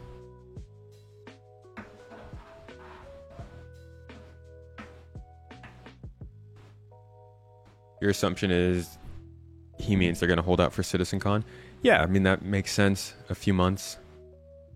So 4.0 is a freaking huge patch. If you didn't see my video on it earlier this year, that's probably good. It might embarrass me when this patch doesn't come out, but it's the biggest update we've ever had. You need a link? Had no idea there's a fourth channel. Mrs. Tomato! Do you have the link for us for that one? Biggest patch we've ever had. And we've been waiting since 2016 for it. 2016. I'm going to show you guys the announcement for this patch because it's embarrassing. Void Dude, we going to CitizenCon? Hey, good to see you, dude. Thanks for hopping in here. Voidy Dude. We are hoping to go, yes. That is the plan. We've got We got some funding goals to meet to get there, and we got a visa to get. But we're hoping that, I mean, I'm probably going to do a streamathon towards the end of this month, and the next, like, actually, keep that in mind, guys. Probably next weekend or the week after that, I will be doing a streamathon to try and raise money for us to go to CitizenCon. So if you'd like to help us out with that, please consider dropping by. Or, you know, just like good times. You can just come by for good times. We have a lot of those. CitizenCon 2016 was, this is quite a show. Let's take a look at the... Here we go. All right. So I said earlier this was the worst thing they ever did in the development of this game. And this is why. So I'm just going to walk you through, before we get to the fun stuff, kind of our roadmap. Obviously, we talked about 3.0 back in Gamescom, which is sort of the first kind of, you would consider, yeah, that's, you know, I wouldn't say it's what Star Citizen the final game is going to be, but a lot of games, if they had those features, they would be very happy. Which is, you know, going to have trading, cargo, piracy, smuggling, mercenary, bounty hunter, which we talked about. We're going to try to, you know, get the Stanton system. I think Mrs. Tomato is busy. Let me see if I can find the link for you. Do we have any mods in the chat? Y'all just ditch me?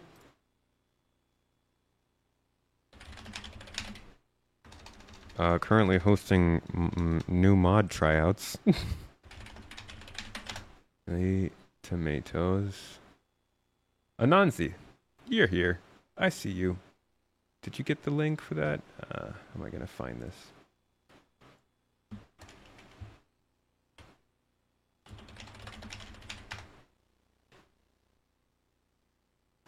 Okay. Gonna have to go to my main profile and then through that to the other profile. Here we go. Here is the link for that one. Oh, you're working. Ha, beat you, Skippy. Okay, so this was the 2016. He dropped it with a super chat. Thank you. You got him. That that gets him. Here is the 3.0 to 4.0 roadmap they laid out in 2016. In there, fleshed out. It's going to be using the Planet V2 technology, which I am going to show you very shortly after I've gone through these slides, which I think you guys are going to like. And, you know, in 3.0 we'll have the, you know, we'll have things like the Rover and the Dragonfly, who you saw a little bit of at Gamescom, Caterpillar, the Aquila, which you may or may not see here in a bit. Okay, so, and I want to give you a bit of roadmap after 3.0, so you know what we're doing. Oh, yeah. I guess there's a lot of miners here, or refiners. So 3.1, and just also, by the way, in case you haven't noticed it, I know last year... That's terrible. Chris just said, I guess there's... I guess there's a lot of miners here. It's just, without the context, you know, that's... Oof. We said, well, we're going to do a release, we're going to try to do a release every month. After going through this year, we've sort of realized that that's a very hard cadence to do, because by the time you get new content in and you start testing it and get feedback, it's almost impossible to get a significant amount of content to test and do the feedback. So I would say that our cadence on releases, which is what you've seen in the last few releases, is probably going to be something like 2 to 3 months between releases. So just to give expectations, because I don't want to go through 3.1, 3.2, 3.3, and 3.4, and everyone goes, okay, we're going to get that in 4 months. Bro, it didn't even... Oh, yeah. F***ing expectations, man. Because again, we'll get shot by everyone on the development side. But anyway, so 3.1... And it's funny because this didn't stop the dates. They kept doing this. One is going to have mining. We're going to have refining and processing. We're going to have quantum interdiction, which means you'll be able to wait and pull people out of quantum travel, whether it's AI or you're doing it yourself. Refueling. Didn't even freaking get this stuff within the next 4 years of this. Like, this talk was... it almost took 8 years to get the Halsey, which is on this slide. Like, what the heck? What in the fucking world? For trading, the Prospector for mining, and the Origin 85X, which was this kind of cool cruiser that was with the 890 jump. And if you already have an 890 jump, of course you will get that already. The next one up would be 3.2 with repair and salvage. So we'll be able repair to and salvage. Repair. This would have been Q3 of whatever year 3.0 came out, which was Dive a 2018. bit deeper in Mercenary because we have some Mercenary stuff. Technically, it was 2017, We'll be but sort of fleshing all these out. Again, adding more locations in Stanton and fleshing it out further. Finishing out the RSI ships in the new way, Terrapin, and then the variants of the Vanguard and the Reclaimer, which is a beautiful ship. And I know it's one of Nate's favorite ships, so if you know Nathan Dearsley likes the ship, it's going to be awesome. 3.3. Here's the one. It just keeps getting worse. Who knew farming was so popular? Who knew farming wasn't going to show up for a decade? Why was farming on here, man? What? So what we're going to aim for 3.3 The freaking is Banu farming, Merchantman. sort of the rescue side. Yeah. And then you can hit Tony up about all this here, because yet more fleshing out what we're doing with Stanton. And, This is bad, honestly. This was around. I didn't blame anybody for quitting after this. After this didn't show up, this is ridiculous, and we see the way that CIG is now. It was nothing compared to back then. And that's why I keep going on and on about this whole idea of yes, CIG has absolutely sucked at giving expectations and setting dates, but the things that they do now, the dates that they miss now, the fact that they are late on 324 right now with what's going on, you can literally see the gameplay. You can see we have tested the stuff that they're talking about. This whole, server meshing might not work. We've gotten to get inside of the server meshed environment. And it's just so much different from what they used to do.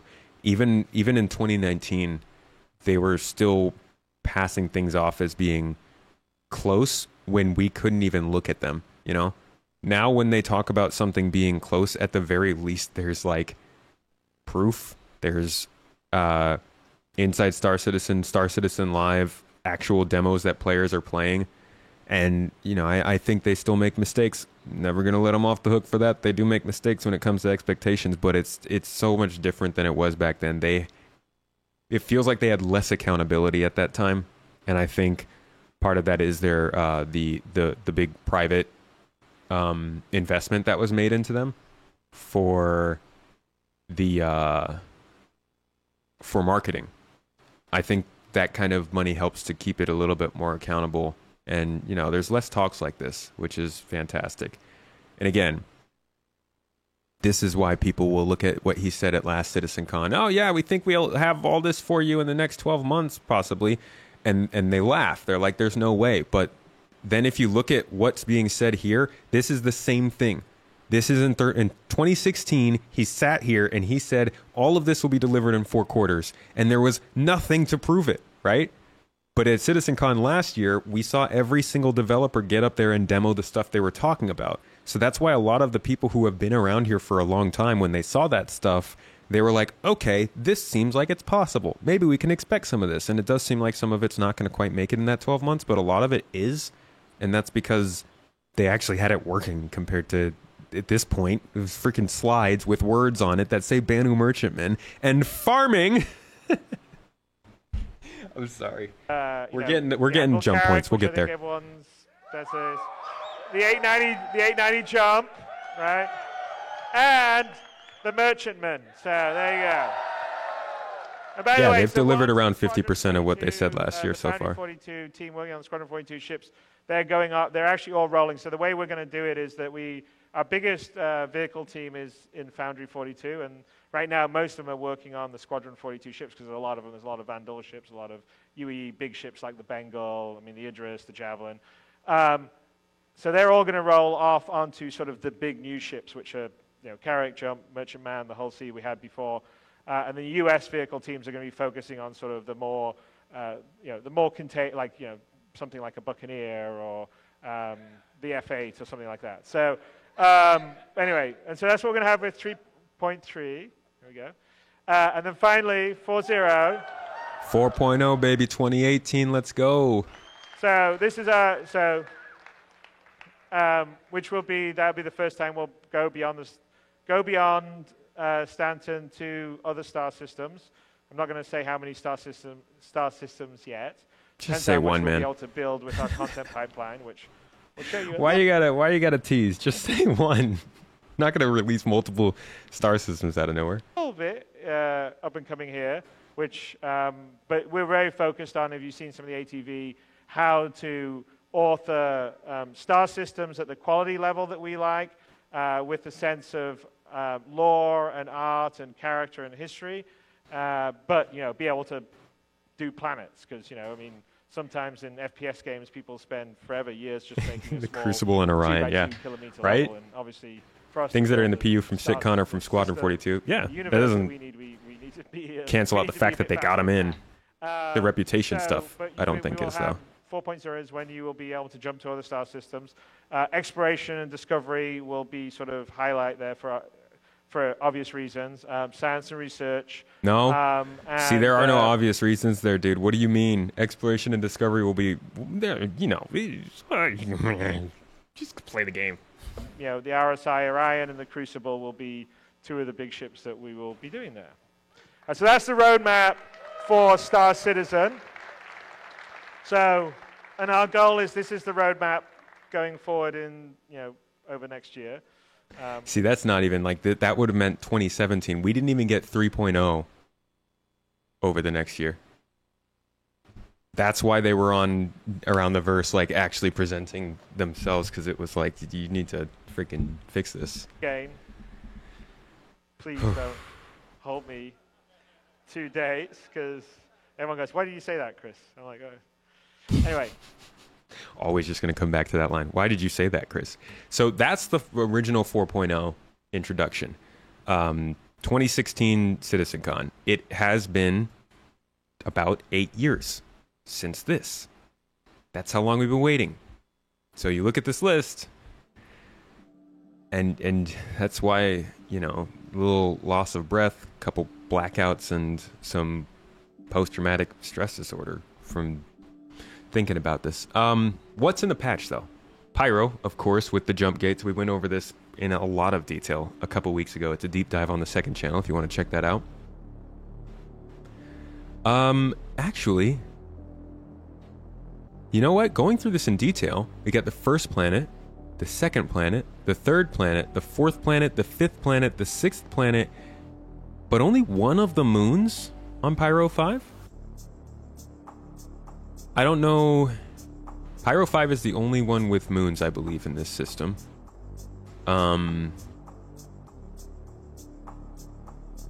Fourth planet from the star. That's always really funny. Pyro 5, fourth planet.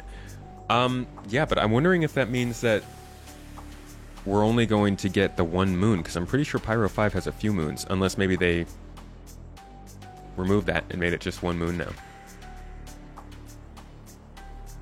You think all moons are there? Oh, yeah, look, okay. So they've just been separated by some other stuff. Where's the continuity, CIG? All right, cool. So yeah, you've got the second moon, third moon, fourth moon, fifth moon, and sixth moon of Pyro 5 here as well. You get Pyro space stations. I believe they said they're planning on 26 as of right now. Can confirm that very quickly. CitizenCon 2023. Life on the Edge. Living on the Edge? Living on the Edge. And there's space station talk.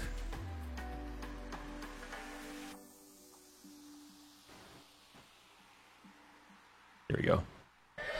Yeah. 26 stations. For the Pyro system release, we plan on 6 planets and 26 stations. All right. So I believe that's almost as many as in Stanton.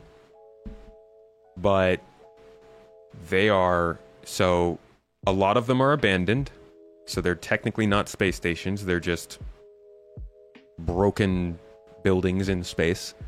A lot of them are off limits to the general public because they're controlled by gangs that will shoot on sight. And the star system is 3 times the diameter of Stanton. So you're putting, I would say it's probably closer to 14 space stations, 14 to 16 reliable space stations of some sort. Remember, there is really no sort of like overarching law in this system, so it's going to depend on which gangs you're kind of friendly with. But you're putting 14 to 16, maybe 18 space stations in a space that is 3 times... No, that's not right. Hold on.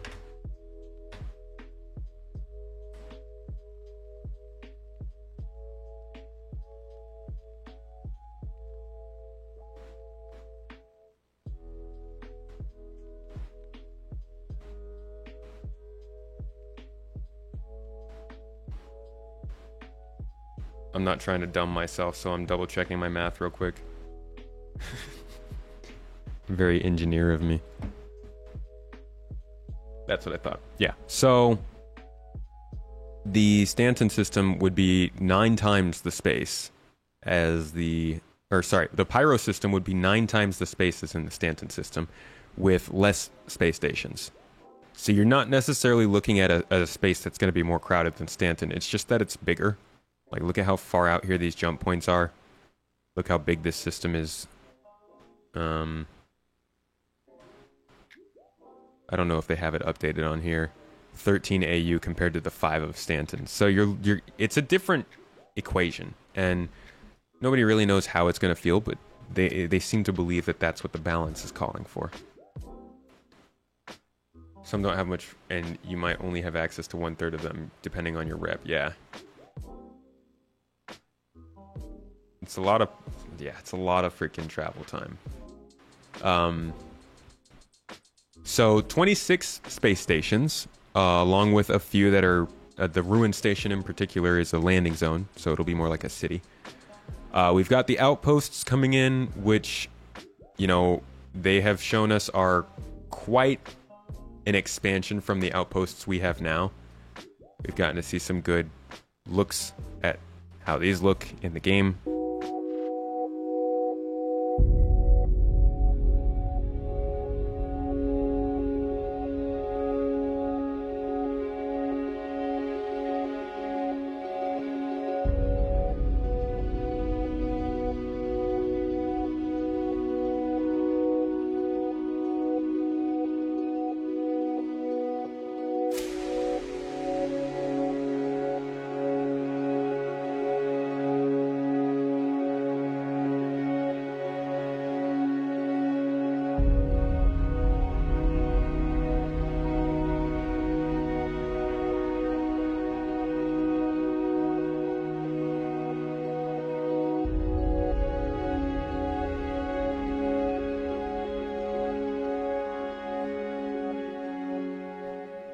So these are cool areas, but the best part about these areas, in my opinion, are that they are introducing localized gameplay for them. Outposts anymore. They're expanding more to like towns than just the outposts that we already know.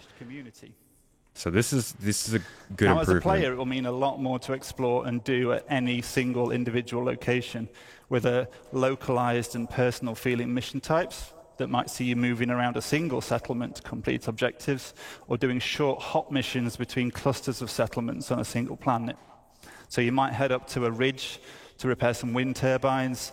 You could counter an outlaw attack from a neighboring outpost, or on the opposite side, you might be stealing or destroying vehicles for the criminal gang that you're working for. Yeah, I like the localized mission stuff. You know, it's RPG, action, adventure, Ubisoft sounding things, but the game needs more of that kind of stuff to fill out the small locations. And they're doing a good job, I think, of building more themes and actual reasons for these outposts to be here now. It's another thing that we kind of saw last year.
Yeah, I know how that ends. And then I forgot to show you the space stations actually are a lot way bigger. I got to actually play on the space stations when I was at CitizenCon. These stations are huge. Like, as much space to explore as in a city. It's nuts. And what I didn't get to see was the abandoned space stations, which I think look really, really cool too. This brings a lot of exploration potential and just a new type of space, I think, in the game.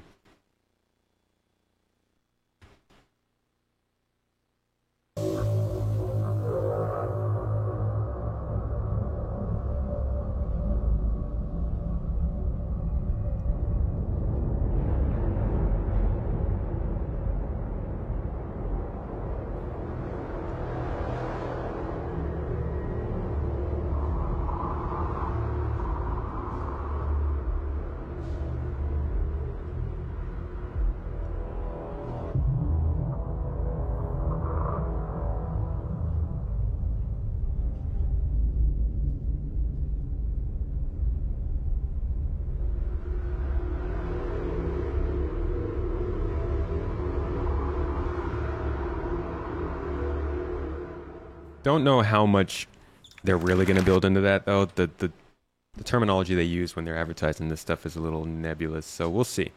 But the outposts, the space stations, the jump points that we just looked at, all this is planned for 4.0, the location stuff, and then obviously more additional player customization with the character builder that they introduced this year.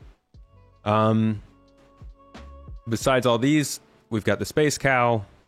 Don't know what you're going to do with that, to be honest, but eventually it should be something for the game. You can use them to harvest their goods, their spawnable, their harvestables, whatever it is. You can probably have missions that require shipping them and keeping them safe and stuff like that. You already made the jump gate confirmed for 2035 joke today. Please, for f***'s sake, come up with a good joke. The fire hazard is planned on being in the game with engineering. This is something we've been waiting a long time for. We kind of saw some of the engineering in the new power management stuff that they were just showing off. This is a huge part of the game, honestly. This might be the biggest feature coming in 4.0, in my opinion. This makes this makes ships act a lot different. Life support is also a part of that.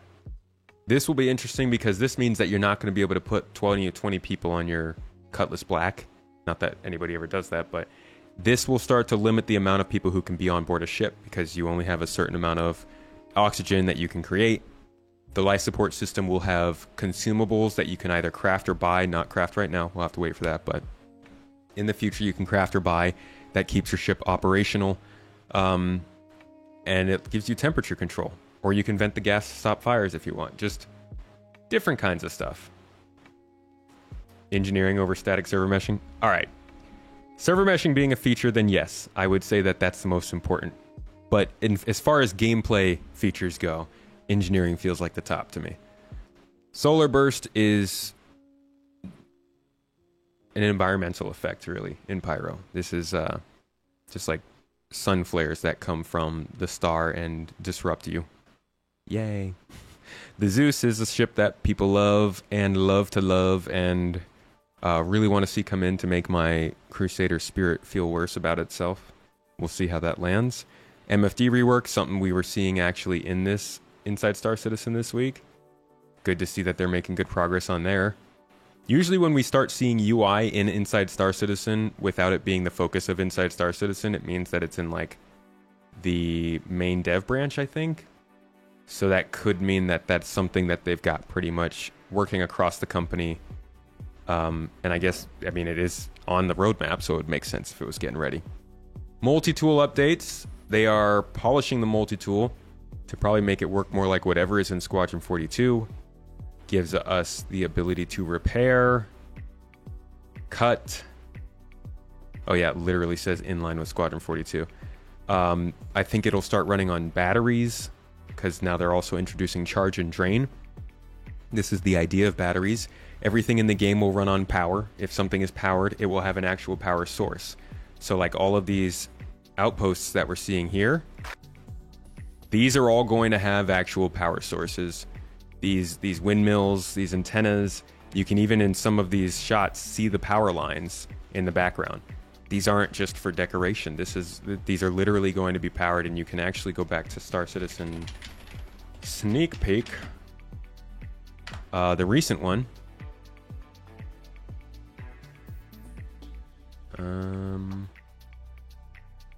Weekly sneakly peekly.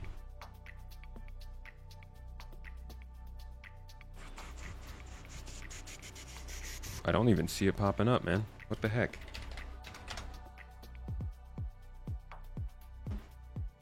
I wish they made these easier to find.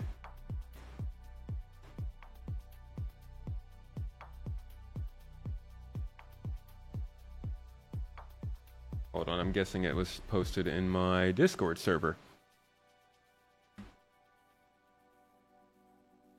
Yes, indeed it was. Here we go. This is an engineering console at an outpost in Pyro with fuses and everything.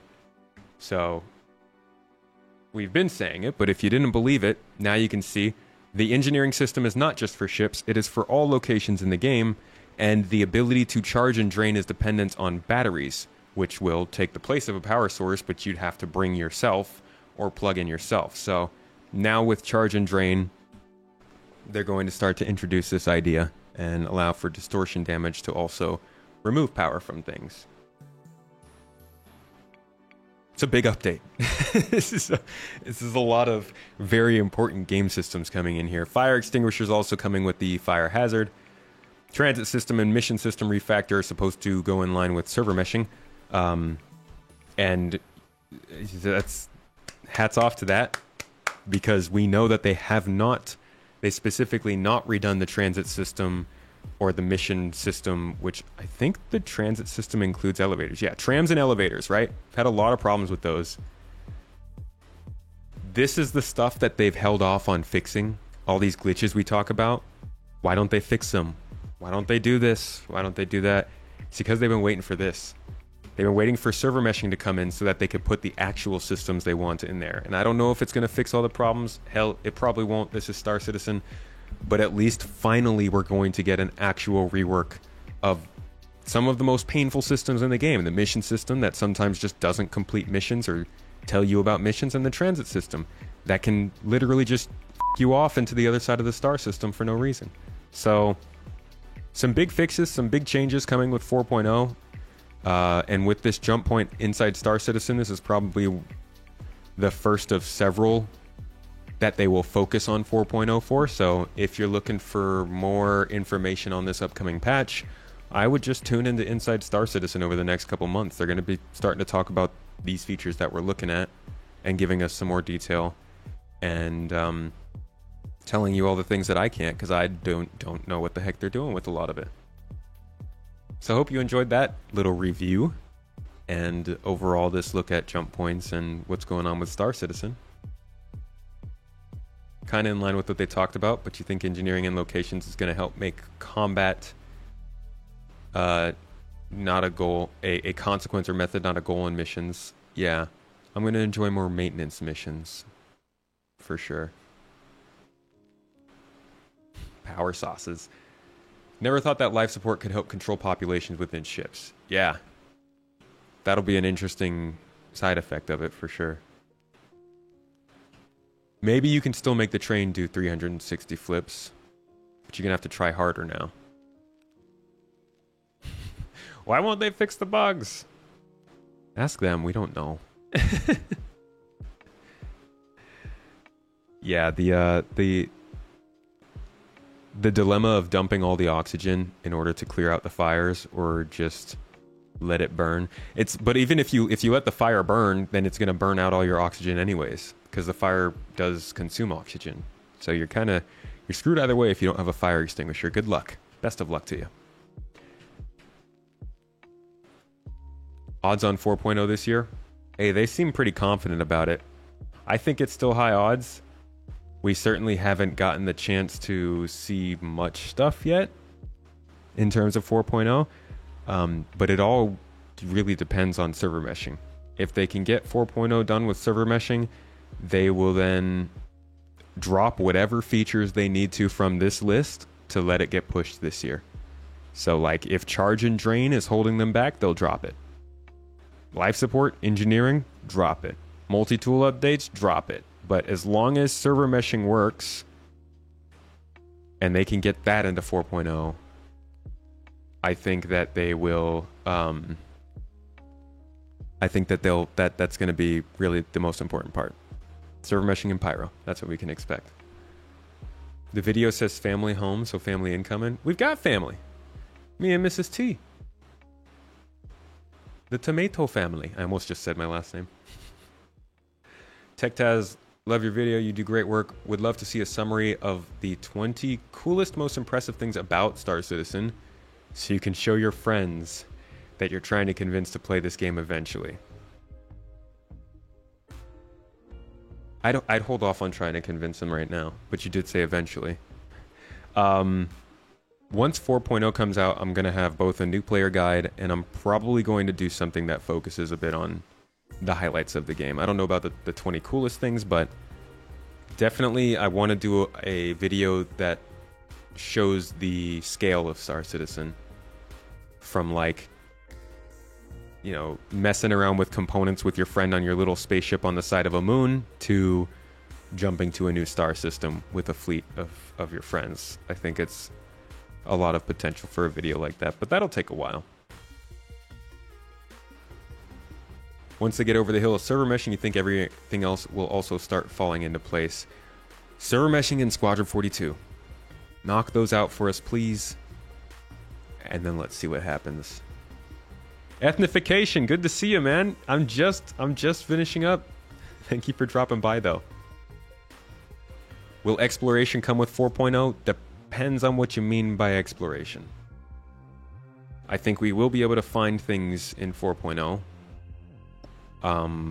But I think we can already find things too. So some form of exploration, it might not be what everybody is looking for, though.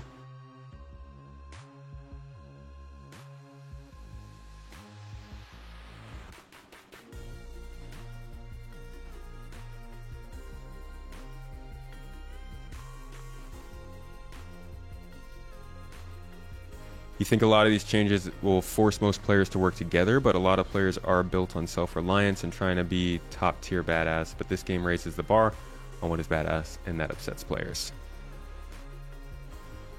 I think they'll still make it possible for solo players to have a really good time in this game. I don't think this is going to ruin it for solo players or anything like that.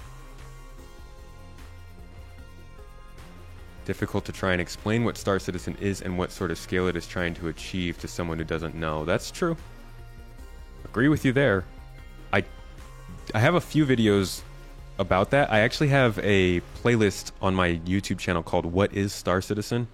And I try to add all of the major videos to that. So I would go through that list and see if there's one on there that you feel comfortable sharing. But those usually will be the ones that talk about kind of what's going on. But I'll admit I haven't done a video that's just straight up what is Star Citizen in terms of the scale and stuff.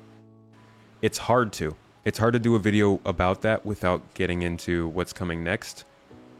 And what's coming next is not the best thing to show people who are trying to get into the game now. It just sets the wrong expectations.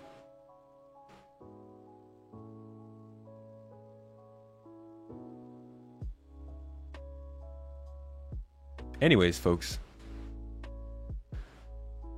thank you all for being here. Appreciate your candor, your chat. If you subbed today, I appreciate your support. Hope you had a good time. Hope you learned something new. And I'll see you tomorrow. We're going to be doing some org stuff tomorrow, so make sure to tune in. That'll be our last stream, actually, until this time next week. I'm going to be taking Monday and Wednesday off next week. We'll be out of town for Mrs. Tomato's lovely birthday. Doing a little perusing around the Turkish coast. And just kind of relaxing and getting ourselves a little break before getting back into the big content stretch leading up to CitizenCon. So, Again, like I said, we're going to be trying to fund our CitizenCon trip in a couple weeks. If you want to come to that streamathon, you should be seeing some announcements about that soon. We'll be off Monday and Wednesday next week. I'll have a video out for you guys hopefully tomorrow, and then we'll be resuming towards the end of next week. Thank you all so much for being here. Thanks for coming to the stream, watching the videos if you do. It means a lot. Every one of you guys, you're not just a list on chat. I love this community. The garden's awesome. Mrs. Tomato loves the community. That's why she's in chat all the time. That's why we do the cooking streams now. It's like why we like to hang out on Discord. Just a bunch of good people, and I am glad that this community has continued to attract more good people. Like everybody who comes in here, who finds this group, realizes how freaking cool you guys are. Freaking sick people, not just because you love the toes, because you're just cool people, and they stick around, and we just keep growing as an awesome group of gardeners. So thanks for being here, folks. Y'all are awesome. I'm going to send you over to Chachi Sanchez, sorry. He's doing some VR stuff probably. Shouted us a couple raids recently. Let's return the favor, folks. I need some hype, though. I've given like 3 raids in the last couple of weeks, and I get in there, and me and Mrs. Tomato is the only one dropping toes. I need Toes Gang to show up. Show them who you are. Where you coming from? Drop the toes. Drop the fun. And I'll catch you later. Make sure to hit that link that Mrs. Tomato just posted in the chat, by the way. That's explaining a lot of how we even got to this place, the journey of it, building this place together, and the fun that it has been. Make sure to go... Actually, hold on. For all of you on YouTube, I believe we can just raid into that video. So there's that. Let me see. Let's see if it lets me do that. Redirect. Search video. Oh, it doesn't let me. I think we have to, like... I think we would have to either pass a certain threshold on that channel or approve this channel on that channel for raids. It's a very annoying process that they make us go through. Well, folks, I'm going to drop the link for you in the chat one last time. Go check that video out. It would mean a lot to us. And again, thank you so much for being here. Catch y'all next week. Love you. Have a good one.